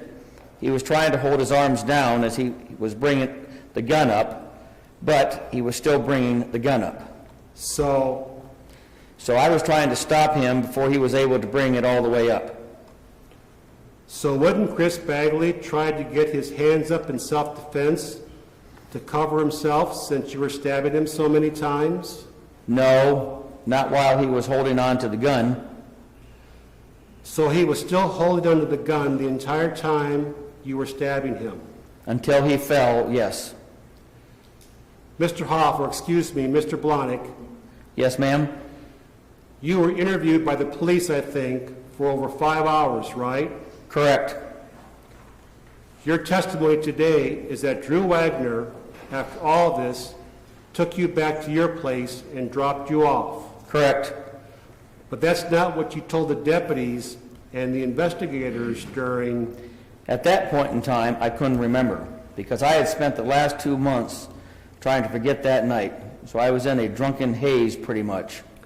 Okay, so just to be clear, you're terrified of Paul Hoff, you're trying to forget that he's stalking you, and he's threatening you, and he's coming around you wearing body armor, but you can't remember that he rode with you back to your house to get dropped off? He didn't ride with me. Paul Hoff did not ride with me. But that's what you told the police, correct? I said to Drew Wagner's. They dropped me off, and then they were supposed to take care of the rest because I was freaking out, they being Drew Wagner and Paul Hoff. Yeah, but that wasn't. Once I was sober in jail, I started recalling all the little details of what had happened, and Paul Hoff was not in the vehicle when Drew Wagner dropped me off in Marion. Okay. Also, your testimony today is that during this scuffle, Drew Wagner and Chris Bagley are standing up. Chris Bagley is using the counter as a brace to shove back against Wagner, right? Correct. And that Chris Bagley was standing up when you first started stabbing him. Yes. Okay, but that's not what you told the sheriffs, correct? That's exactly what I told the sheriffs. Trent asked you if Paul had anything to do with the fight or if he was just standing there watching. Do you remember being asked that question? And he was standing there watching. Do you remember being asked that question? No, I don't. Okay. Your response to that was they were part of like the wrestling part. He was just trying to get his gun when he was trying to reach for his gun, because at first it was just a scuffle. But Chris went for his gun right away, almost after they went down to the ground, and Paul was trying to grab the gun. Yeah, what I meant by going down to the ground is when he fell back into the countertop was what I was talking about. I mean, falling into a countertop and going to the ground aren't the same thing. That's what I meant at the time. And in your testimony or your interview with the investigators, you said Paul was involved in the scuffle and Paul was trying to grab the gun. No, You said that. I don't recall saying that. Are you saying that Paul was not involved, like you told the investigators? Yes, I am saying that. When you were asked where you stabbed him, you said that you stabbed him in the sides, right? Correct. But today your testimony is you stabbed him in the sides and you stabbed him in the throat because your training is to inflict the most amount of pain in the shortest amount of time, correct? Correct. So stabbing him in the throat is intentional. Yes, that is intentional. And it's intentional to incapacitate him. Correct. But when you're telling the investigators this, you can't remember stabbing Chris Bagley in the throat 3 times? At that point in time, I did not. Stabbing someone in the throat 3 times somehow you can't remember? This happened multiple times in combat before where I didn't remember details of the firefight or what had happened until later on, days later, once we were all recalling it. But because in the heat of the moment, when your adrenaline is going, it's hard to recall sometimes. Do you recall the investigators asking you a question to the effect of, so you guys were all in the truck when you went back to Drew's house? I do not recall. Do you recall your answer being something to the effect of, Paul stayed first and then went back to Drew's, and then I was pacing around, then Paul came over, and that's when I was saying, it's not too late, and then Paul took the truck, and then I think he was going back to clean up or whatever. Yeah, he ended up, I had heard snippets of him going back to the trailer, but that was after the fact of us going to Drew Wagner's, and I mixed up the details. But today, you've got all the details straight. Correct. In that interview, you told those investigators multiple times that you were dropped off at your place Correct. by Wagner and by Hoff. Yes, like I said, I mixed up some details. Yeah, brief encounter, but you're trying months later to tell these investigators, I was afraid for my life, this was self-defense, I should have called the police earlier, but you don't think it's important to tell them that you were being held at gunpoint? At that point in time, like I said, I was still drunk, literally, when they picked me up, and throughout the day, hung over and in kind of a haze, and at that point in time, I hadn't eaten all day or had anything. I had skipped 3 meals because they didn't feed me at all, and then I went over to the jail, so I was just ready to get on with going over there because I was hungry. You were hungry. You were so hungry that it took you 5.5 hours of an interview to talk about what happened? Yes, I was scared prior to that talking about it, and then I finally came forward and said, because I didn't know how the situation had played out with them or how they had made me look, so I decided to come forward and tell them my side of the story. And your side of the story to the police officers was never that Paul Hoff picked up Chris Bagley's gun right. You never told them that. I didn't realize that I never told them that. You never told them that he pointed at you, correct? I don't recall. You never told... I thought I did. You thought you did? Yeah. You never told them that Paul Hoff had been stalking you, correct? Correct.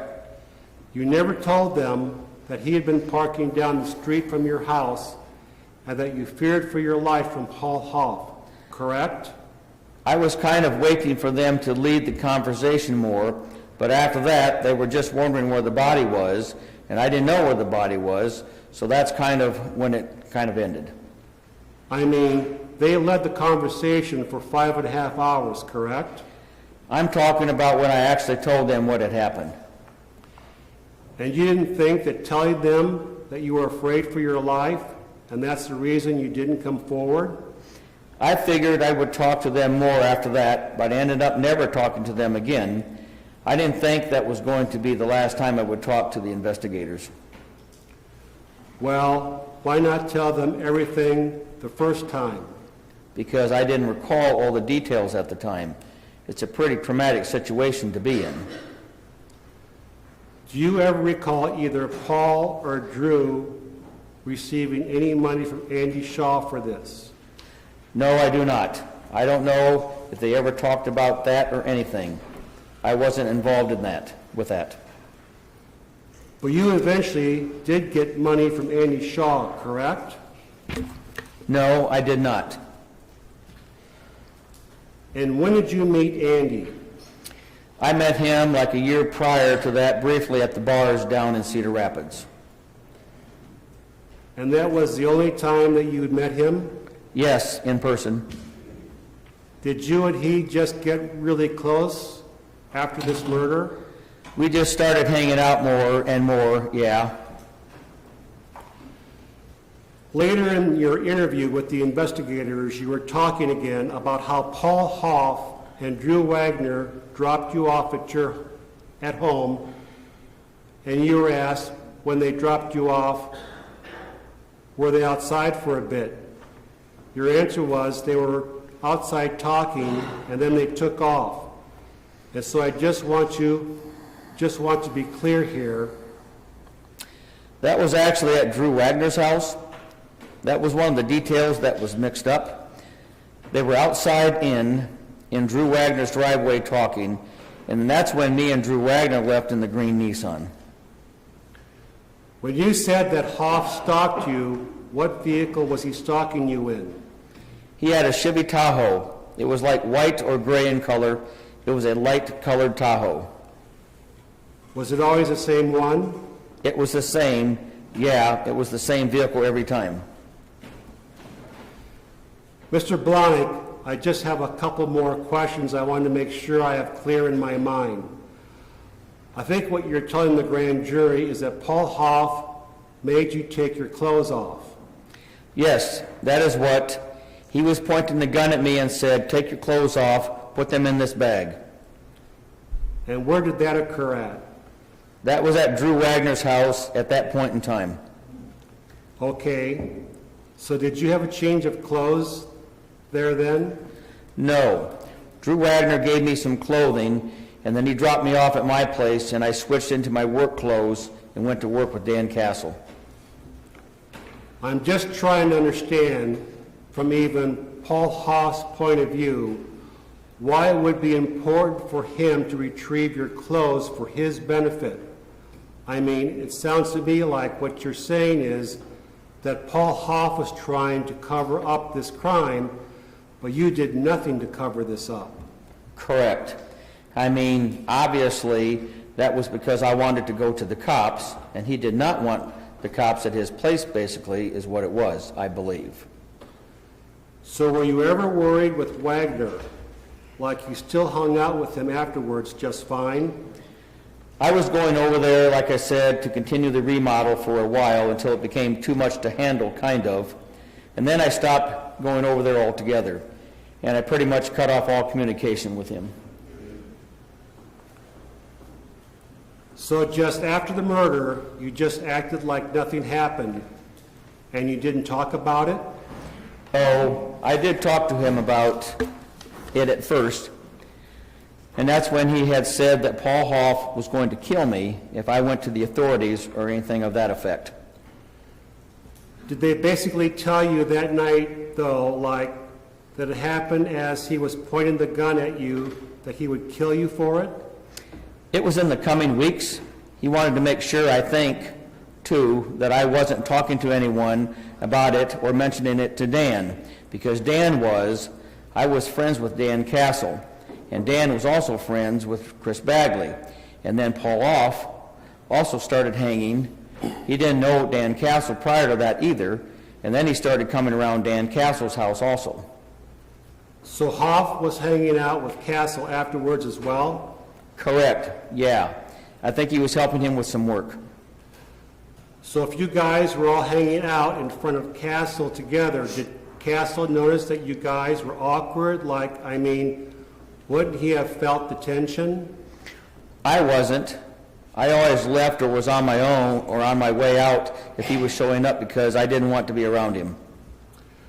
I guess that's odd to me, is if Paul wasn't involved at all, like he just basically watched this take place, even if he picked the gun up and if he pointed it at you, why would he be so adamant afterwards that you keep your mouth shut?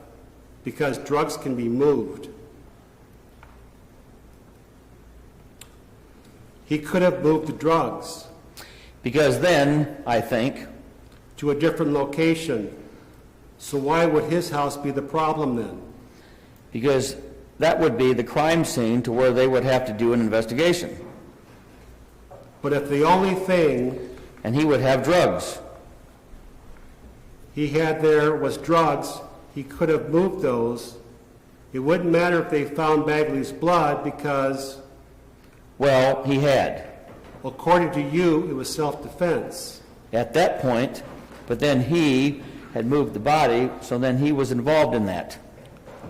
I guess I can see that, but that also seems like a very minor thing as opposed to stabbing someone 13 times.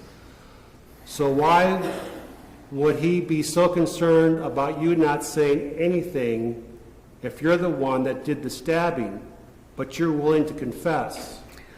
I don't know, because he had a warrant out for his arrest at that point in time, and I know they couldn't find him.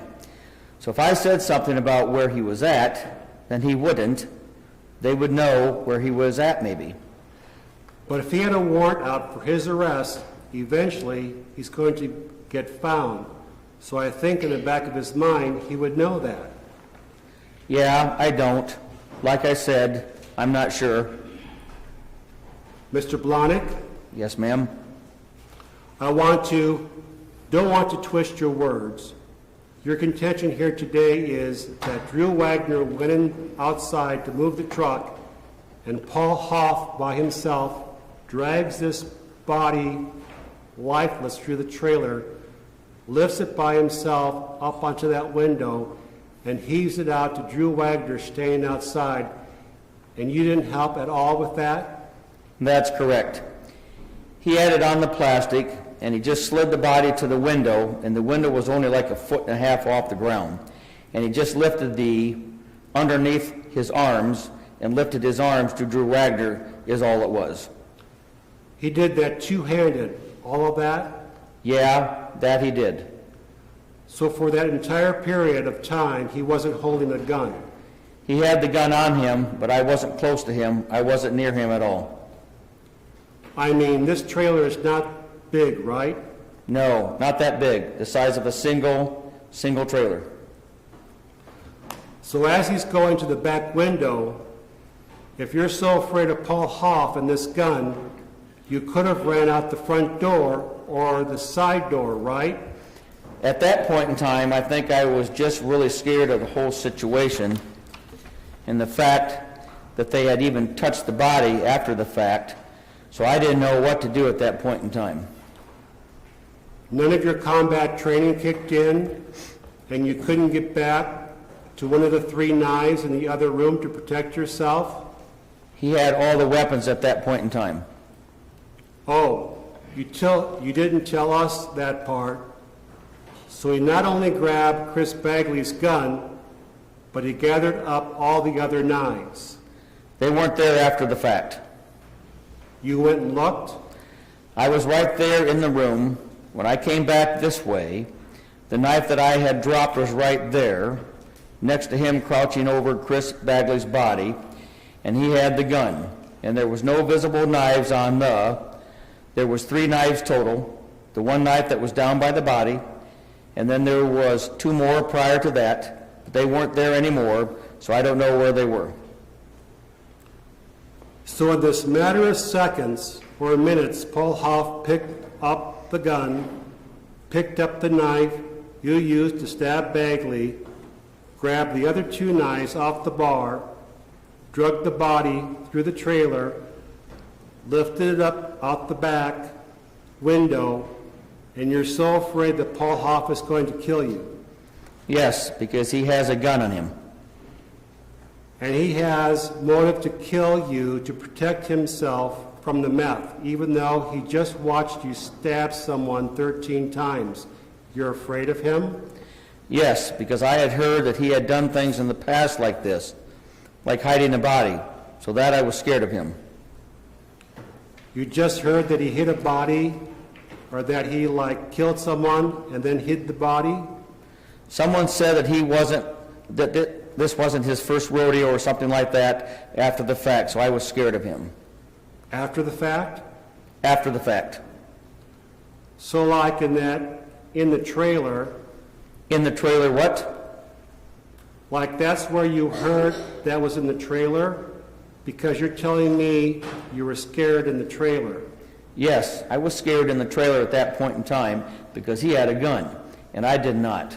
And I didn't have any weapons on me whatsoever at that point in time. Well, you didn't hear until after you left the trailer that it wasn't his first rodeo? That's what kept me from not talking about it after the fact. I guess I don't understand what kept you from running or calling the cops then if you didn't hear that until after you left the trailer. Because I was scared of the whole situation at that point in time and didn't know what to do because I had never been in a situation like that. But you had also seen combat. Correct.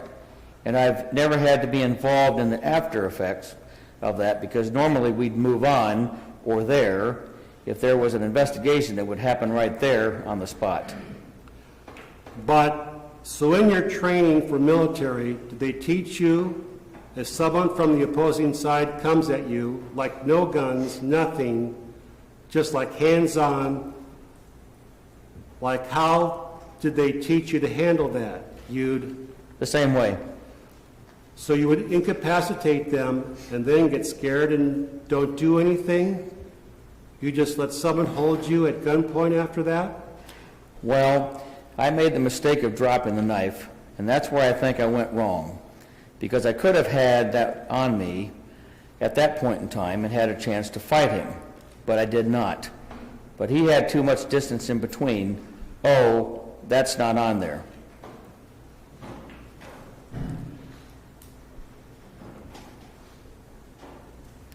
Because I was just coming from the hallway, and they would have been about 10 feet from me at that point in time, so it wasn't really close enough to, even if I had the knife on me, to approach him with the gun. But what about when he's dragging the body and both his hands are full? At that point in time, I was over here when he dragged the body, and I was just scared, basically. I mean, I could have ran out the door probably, but I was scared pretty much is all I can say. You said you have military police training, right? Correct.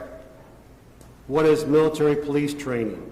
The same training that any cop would get here. Use of weapons, Correct. investigatory training, Correct. training regarding laws, Correct. including self-defense. Correct. Did you have training on how to disarm someone? I guess we had combatives training. We didn't actually have practice with weapons or anything, but I've been in boxing and combatives. How much did you weigh back in December of 2018? Probably 195.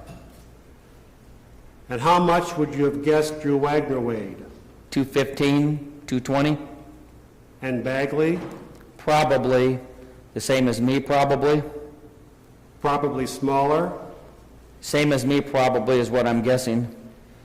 So would you be surprised if he weighed closer to 185 pounds at the time of his death? It wouldn't surprise me. And you and Drew Wagner, you didn't think that the two of you could have wrestled him in this small space, which you've described as a small space a couple of feet from each other, Right. and incapacitated him without stabbing him 11 to 13 times? I don't know. All I know is I was presented with a gun, and when someone points a gun at me, they usually intend to use it. So I wanted to grab a knife and stab him before he could shoot me. But it wasn't pointed at you, right? It was just pinched. He was trying to. He was. It was pinched, right? At first it was pinched, and he was trying to bring it up. And you said that Drew Wagner was trying to keep him from bringing it up. Yes, And that whole area he wasn't being successful. was approximately 4 feet, Yes, like from me to him or less. closer. So he successfully got the gun out of his pants? Yes. He had it to where it brought it up to right here is when I started attacking him. So it still wasn't pointed at you. No, he was on his way to pointing it at me. So if he was pulling the gun out, and you said he was pulling it out, and you had enough time to turn around and grab a knife, flick off the sheath to be able to come at him, and he is still only has the gun out this far, Correct. that's only maybe getting it out another foot. There would have been more than sufficient time for you, instead of turning for the knife, to turn and grab him. It took me a second to grab the knife, literally. Well, it would take more than a second to turn around. You said it's a couple feet behind you. To grab it, It was just to my right, 2 feet from my leg, so my arm's length away. but it's still going to take more time for you to reach over there, grab, figure out which knife you want to grab, flick that. I just grabbed the closest one to me.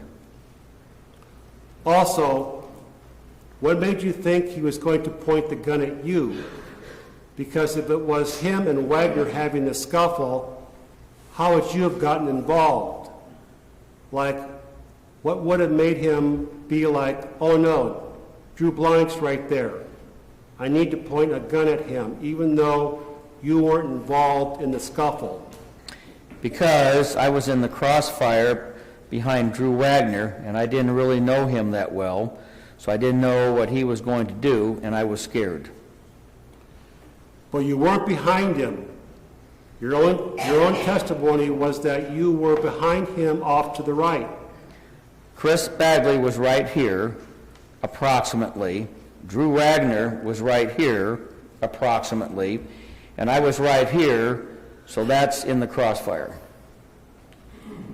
But you said you were seated by the bar. Correct. And that was not over here. It was in the middle of the floor. So Drew Wagner was in front of Chris Bagley? Correct. He was right in front of him, and I was behind and to the right of Drew Wagner. At any point did Drew Wagner move? At that, when I started attacking Chris, like I said, I think I accidentally hit Drew Wagner's hand, and I think that's when he went away from the situation. I don't know where he was because I was engaged in that. But he was basically blocking you from Chris when they were fighting. No. So like I came from a diagonal angle. Wagner would have been right here, and you would have been like over, and then Chris in front. I'm trying to figure out where you're at. It's hard to tell from pointing, I'm sorry. These two were directly in front of each other, north and south, and I was coming at an angle just over Drew Wagner's right shoulder. Okay, so you were kind of... Kind of coming from the side, that's correct. So then Drew Wagner moved before you stabbed Chris Bagley in the neck, because you testified today that you're coming forward at him, correct? Yes, and then I became directly in front of him by the end of the engagement. So Drew Wagner had time to move, and you continued to stab Chris Bagley, correct? Once I started attacking, I think once I accidentally hit Drew Wagner, I think he backed off the situation, and that's when I was standing right in front of Chris Bagley. Was Bagley on the ground when you stabbed him in the neck? Negative. No. He was on his way down to the ground. So you were able to stab him 13 times before he hit the ground? Yes. He didn't slump at all? Yeah. When he hit the ground, he landed on his butt and then fell backwards. So he only got stabbed 3 times in the throat, so that leaves 10 times on his body. Yeah, that's where And he didn't fall to the ground? No, he did not. I would just like to clarify, if I can, sorry. So Wagner was coming at him like this, Correct. right? Fighting at him? Correct. You were right here, coming to the side. Yes. And so you stabbed him here. Yes. I believe it was in the right, or his left side at the first time, and then I started stabbing him, and then in the process, I must have stabbed Drew Wagner. Here? I believe so. I don't know. So he was right up here. I don't know exactly when I hit him, but by the end of it, I was right in front of Chris Bagley, and as he was, So Wagner did move out of the way. I believe after I accidentally stabbed him. You're right-handed, Right-handed, yes. and with your combat training, you couldn't stab and grab the gun because that was your ultimate goal, right, was to get the gun away from him, Correct. to protect yourself. Yet you made Or to stop him. no effort to grab the gun. It was on the opposite side of his body that I was approaching from, so it would have made it plenty difficult to reach across. But Drew stepped away, so you were in front of him. Is that what you were told? After the fact, once I started stabbing. After after the 13 stabs, so No, during the middle of it, probably. even during the middle, you couldn't grab the gun, since that was your ultimate goal, was to get the gun away from him? I was in the process of attacking him at the point in time, so that's what my main goal was at that time. Was attacking him? Yes, So your intent was to attack him to the point of death and not worry about the gun anymore? no, I was waiting to hear the gun drop and hit the ground or something, but it didn't hit the ground until it fell onto his butt. Was there any other reason why you would stab him 13 times? Was there, other than a scuffle between these two people, and is there something that you've known, that you knew, or some reason why you would stab somebody 13 times when it's just an innocent scuffle originally? Well, I know you said you saw a gun, but was there some other thing from the past or something that's coming up that... no, like I said, I barely even knew him, and I didn't know him very well at all. It was more of just an acquaintance from Dan Castle. I knew he was friends with him, so there was nothing prior to that. But you know him well enough that he helped you move into your apartment, right? Yes, And you've carried a gun before, correct? correct. So you have your permit to carry. Have you ever tried to carry a gun wearing sweatpants? Does that seem plausible, or jeans? Either one? I have before, yes. With the holster, or Just in the waistband. you just tighten the drawstring? Yeah, And was it secure that way? yeah, You knew Wagner sold weed, right? yes, You knew Hoff sold meth, right? yes, You knew Wagner was going over there likely to buy meth from Hoff, right? yes, And you knew that Bagley had been accused of messing up everyone's business, right? At that point in time, no, I did not hear that. So you hang out with all these people regularly, and you never heard that Chris Bagley was robbing people? No, that's none of my business. And you hung out with Drew Wagner how often? So I didn't hang out with Chris Bagley at all. It was just when I would see him come over to Dan Castle's, and Dan Castle doesn't ever talk about anyone else's business. But not just at Dan Castle's, Chris Bagley. You knew him well enough for him to be helping move into your place.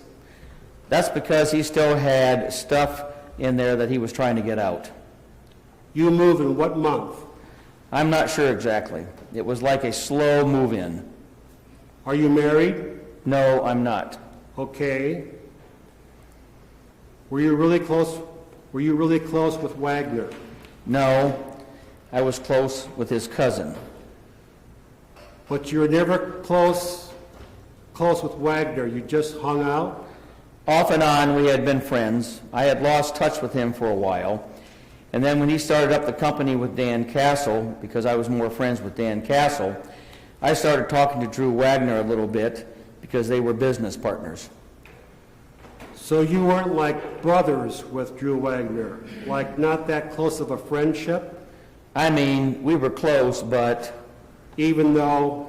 off and on throughout our lifetime. I've known him since I was like 14, probably. I have a Facebook post here from Drew Wagner where he says, quote, "My life flashed before my eyes. My brother, who was a trained Army Ranger hero, saved my life, whether he was right or wrong." So you wouldn't say you were brothers, like brotherly close? At some points, different times in our lives, maybe. But not that night? Yeah. That night, you were brotherly close? I've been friends with him off and on, like we've lost touch at different points in times in our lives and then reconnected again. Mr. Blahnik, the night you went over to Paul Hoff's trailer, I forgot to ask, how were you dressed that night? I believe I was in jeans, T-shirt. I was working in Drew Wagner's basement, and then I had a Carhartt jacket on, I believe. Okay. And during this episode itself, when you began to stab Chris Bagley, was there a time when he tried to withdraw, when he put his hands up or asked you to stop, just asked to leave, and someone said, it's too late for that? Do you recall anything like that happening? No. Do you recall Wagner saying, just kill this motherfucker? No. I don't think he said anything. He might have yelled or something when I hit him in the hand. I think that might have been it. And was it you or Wagner who yelled gun? It was him who yelled gun.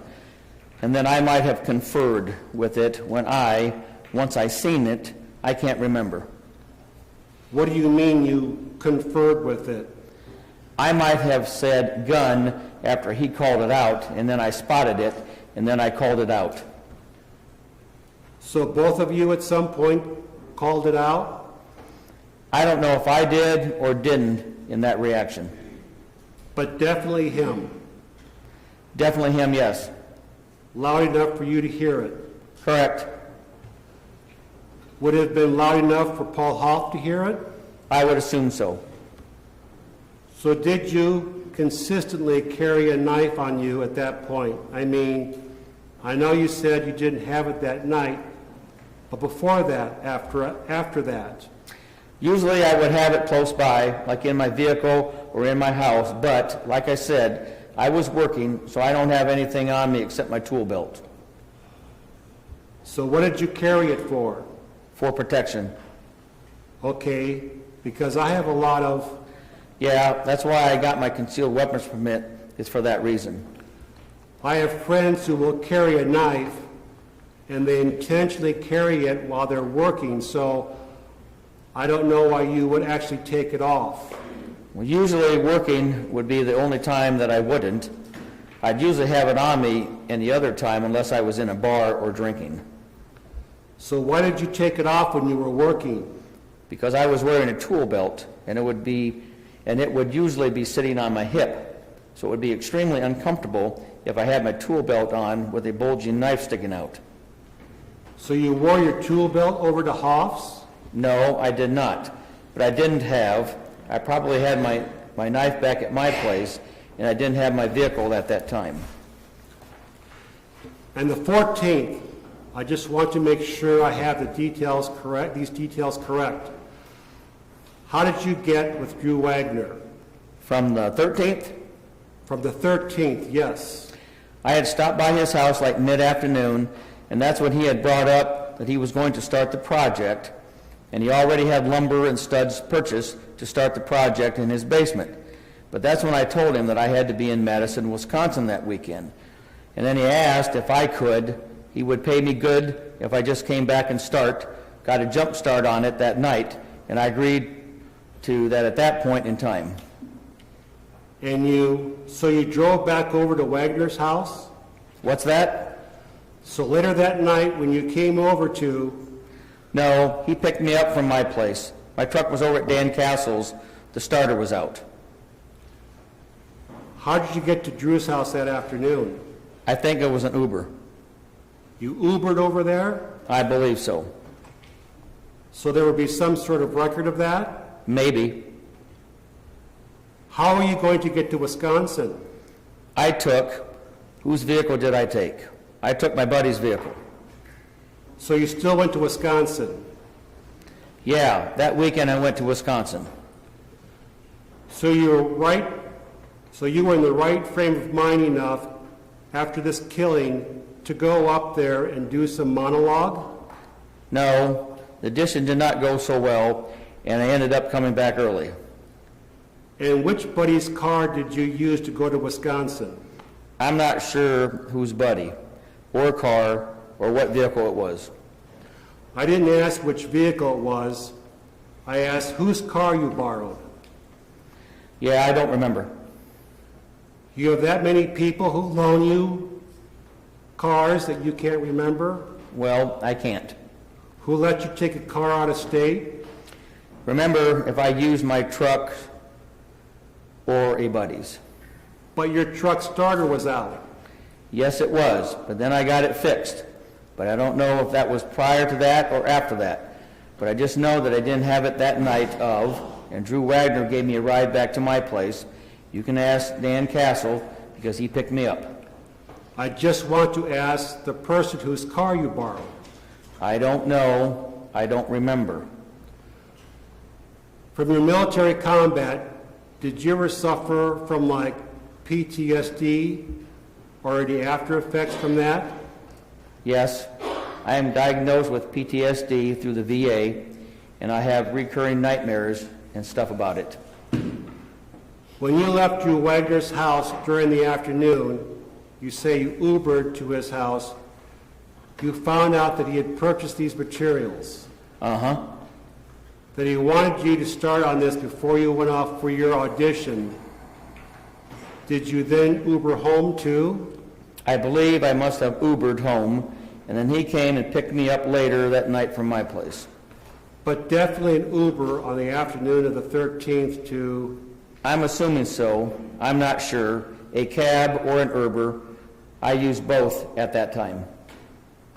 when you work, when you're employed, and when you help Dan Castle, would you say you were reliable as far as your time frame, being on time for work and so forth? Yes, absolutely. And just so I understand what you're telling us, Mr. Blahnik, was your testimony when all this went down the 13th and the 14th of December that your gray Ford F-150 was at Dan Castle's because, I believe it was. okay, so it was at his lot, or What's that? was it at his lot, or where exactly Oh, at his house? at his house? I had it at his house for a period of time before he put the new starter in. So he was going to fix this for you. Yeah, it was him that was supposed to, and then someone, he had help from someone else, I believe. Okay, so Dan Castle had your truck at his residence to repair the starter, but someone else did it for him? Yes, Okay, and then, and that's why he had to come pick me up that morning to go to that job site, because I because you didn't have transportation, didn't have transportation. because your truck was at his residence. Correct. Okay. Was it normal for Castle to come pick you up? Yeah, if we were working together, correct, or I would meet him somewhere, but I just moved close to him, so it was easy for him to come pick me up. So it didn't really matter that your truck wasn't working? It was something normal that he would just come pick you up at that time? Yeah, we'd usually always ride together in his work truck. So I've just got one final question. Yes, sir? So when you're done stabbing Chris, where exactly did the gun drop? On which side of his body? It would have been to his right side. So it would have dropped on his right side. Correct. Then why did you walk into the hallway towards that bathroom and bedroom then, walk away from them? At that point in time, I was kind of in shock of what had happened. Okay. And that's when because I dropped the knife, and I remember putting my hands on my head and kind of pacing to the back room. So usually somebody with combat experience, once they get done incapacitating the person, they're going to pick up the weapon that they're trying to incapacitate that person from. So if that's on the right side of his body, wouldn't you reach down, grab that weapon? So I could have done that. if there was a possibility that there was still a threat? I could tell there was no more threat at that point in time. There still is a possibility that he still has a breath of life in him where he would be able to grab that gun? It had bounced far enough away to where I could tell he was not getting up at that point in time. But still, And it wouldn't have been easy to reach. He would have had to sat all the way back up. still though, with combat experience, every combat person is taught to retrieve the weapon to alleviate any possibility. Normally, if you're sweeping through, if you're able to at least kick the weapon away, usually is what we do. Okay, But I felt it was far enough away when it dropped that he would have to get all the way back up to reach it. But yes, so when you are correct. you were there, were you scared enough of Mr. Hoff at that point to not? At that point in time, I wasn't scared of Hoff at all, because I didn't think he was going to point a gun at me. All right, I didn't know that was going to happen, so all right, thank you. Where did you take a shower? I don't know if I did or not that night. I I can't remember, to be honest with you, you can't remember if you showered? because I had to go to work, so I would assume that I didn't, but he took all my clothes, so I don't know if I showered or not right then. Did you wash your hands before you left Hoff's house? I don't believe so, no. So you just, No, I didn't go into his bathroom or nothing. and it was pretty, there's a lot of blood, right? You had blood on your hands? I did not have any on my hands. 13 stab wounds, no blood on your hands? Not that I saw. When I went to work with Dan Castle, I didn't have any on, or on my hands when I was working, but I remember it being cold, so then I put gloves on. Were you wearing gloves when you stabbed him? No, I was indoors. When I work outdoors, if it start to get cold, I'll put gloves on, work gloves on. But zero blood on your hands after stabbing him? I don't recall. There might have been. Any other questions? Mr. Blahnik, I think that you've been asked about every question you could be asked about the circumstances, but is there something that you thought the grand jurors needed to know about this episode that we haven't asked you about that you... I think you guys went into pretty good detail. You guys pretty much covered, like you said, everything you could. I just want to thank you for taking the time. Okay, there's nothing else that you think you need to add to help them in their No, sir. consideration, their deliberations? I know you guys don't know my character, who I am prior to this, but anyone who does know me and knows my past knows that I'm not a cold-blooded killer. I don't ever go into something intending to do something like that. Someone else having to kill someone I don't wish anyone to ever have to do that, and unfortunately, I've had to do it many times. I just want you guys to please take that into consideration, that I'm not a bad person. Thank you. I guess thank you for those comments, Mr. Blahnik. As far as Drew Wagner goes, what he may have said to others or what he may have done, do you think that because of your association that he might have acted on his own to cover this up or to bury the body to protect you? Do you think he was looking out for you? That I do not know. I could tell that he was kind of under duress too, as far as Paul Hoff in there, but they still talked every day, so I don't know what their relationship was exactly.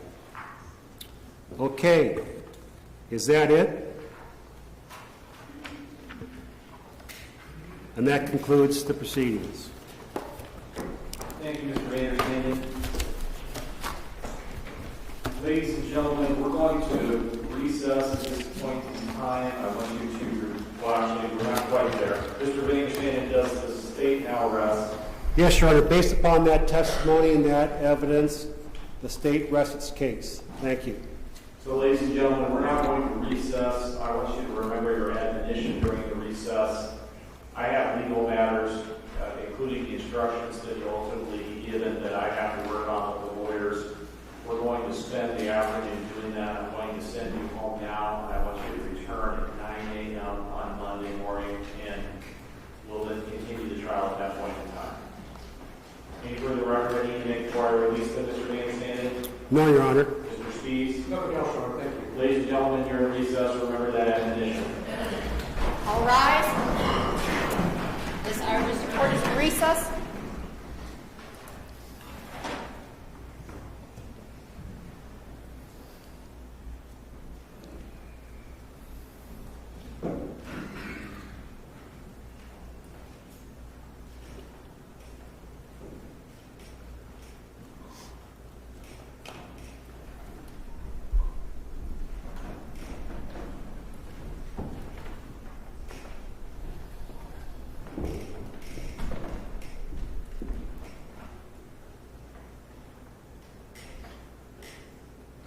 Please be seated. Counsel, I would propose that we return about 1:30, make the rest of the record we need to make at this point, and then devote part of the afternoon, or as much as we need to, working on the instructions. Does that meet with your approval, Mr. Reinstated?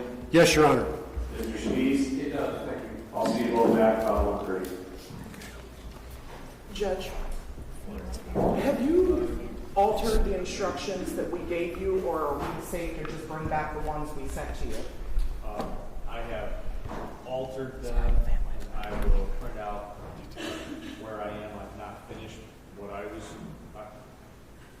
doing double duty at one point, and then got to the point where I didn't feel I was focused enough on the instructions and the trial, so I stopped. When you were playing the videos at one point, I was able to work on them, but then stopped. So I got near the end, and what I have is what I consider a working set concept, that I will print out what I have to give to you.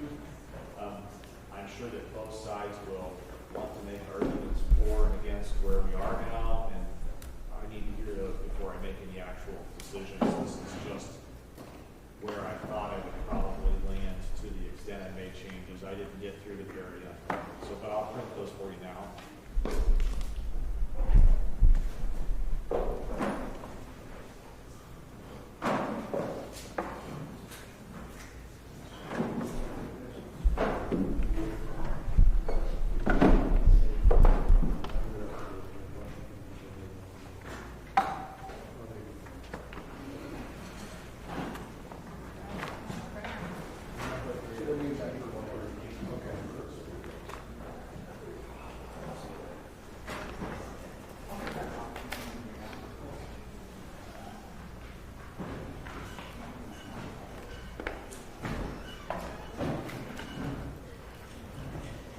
Make sure we have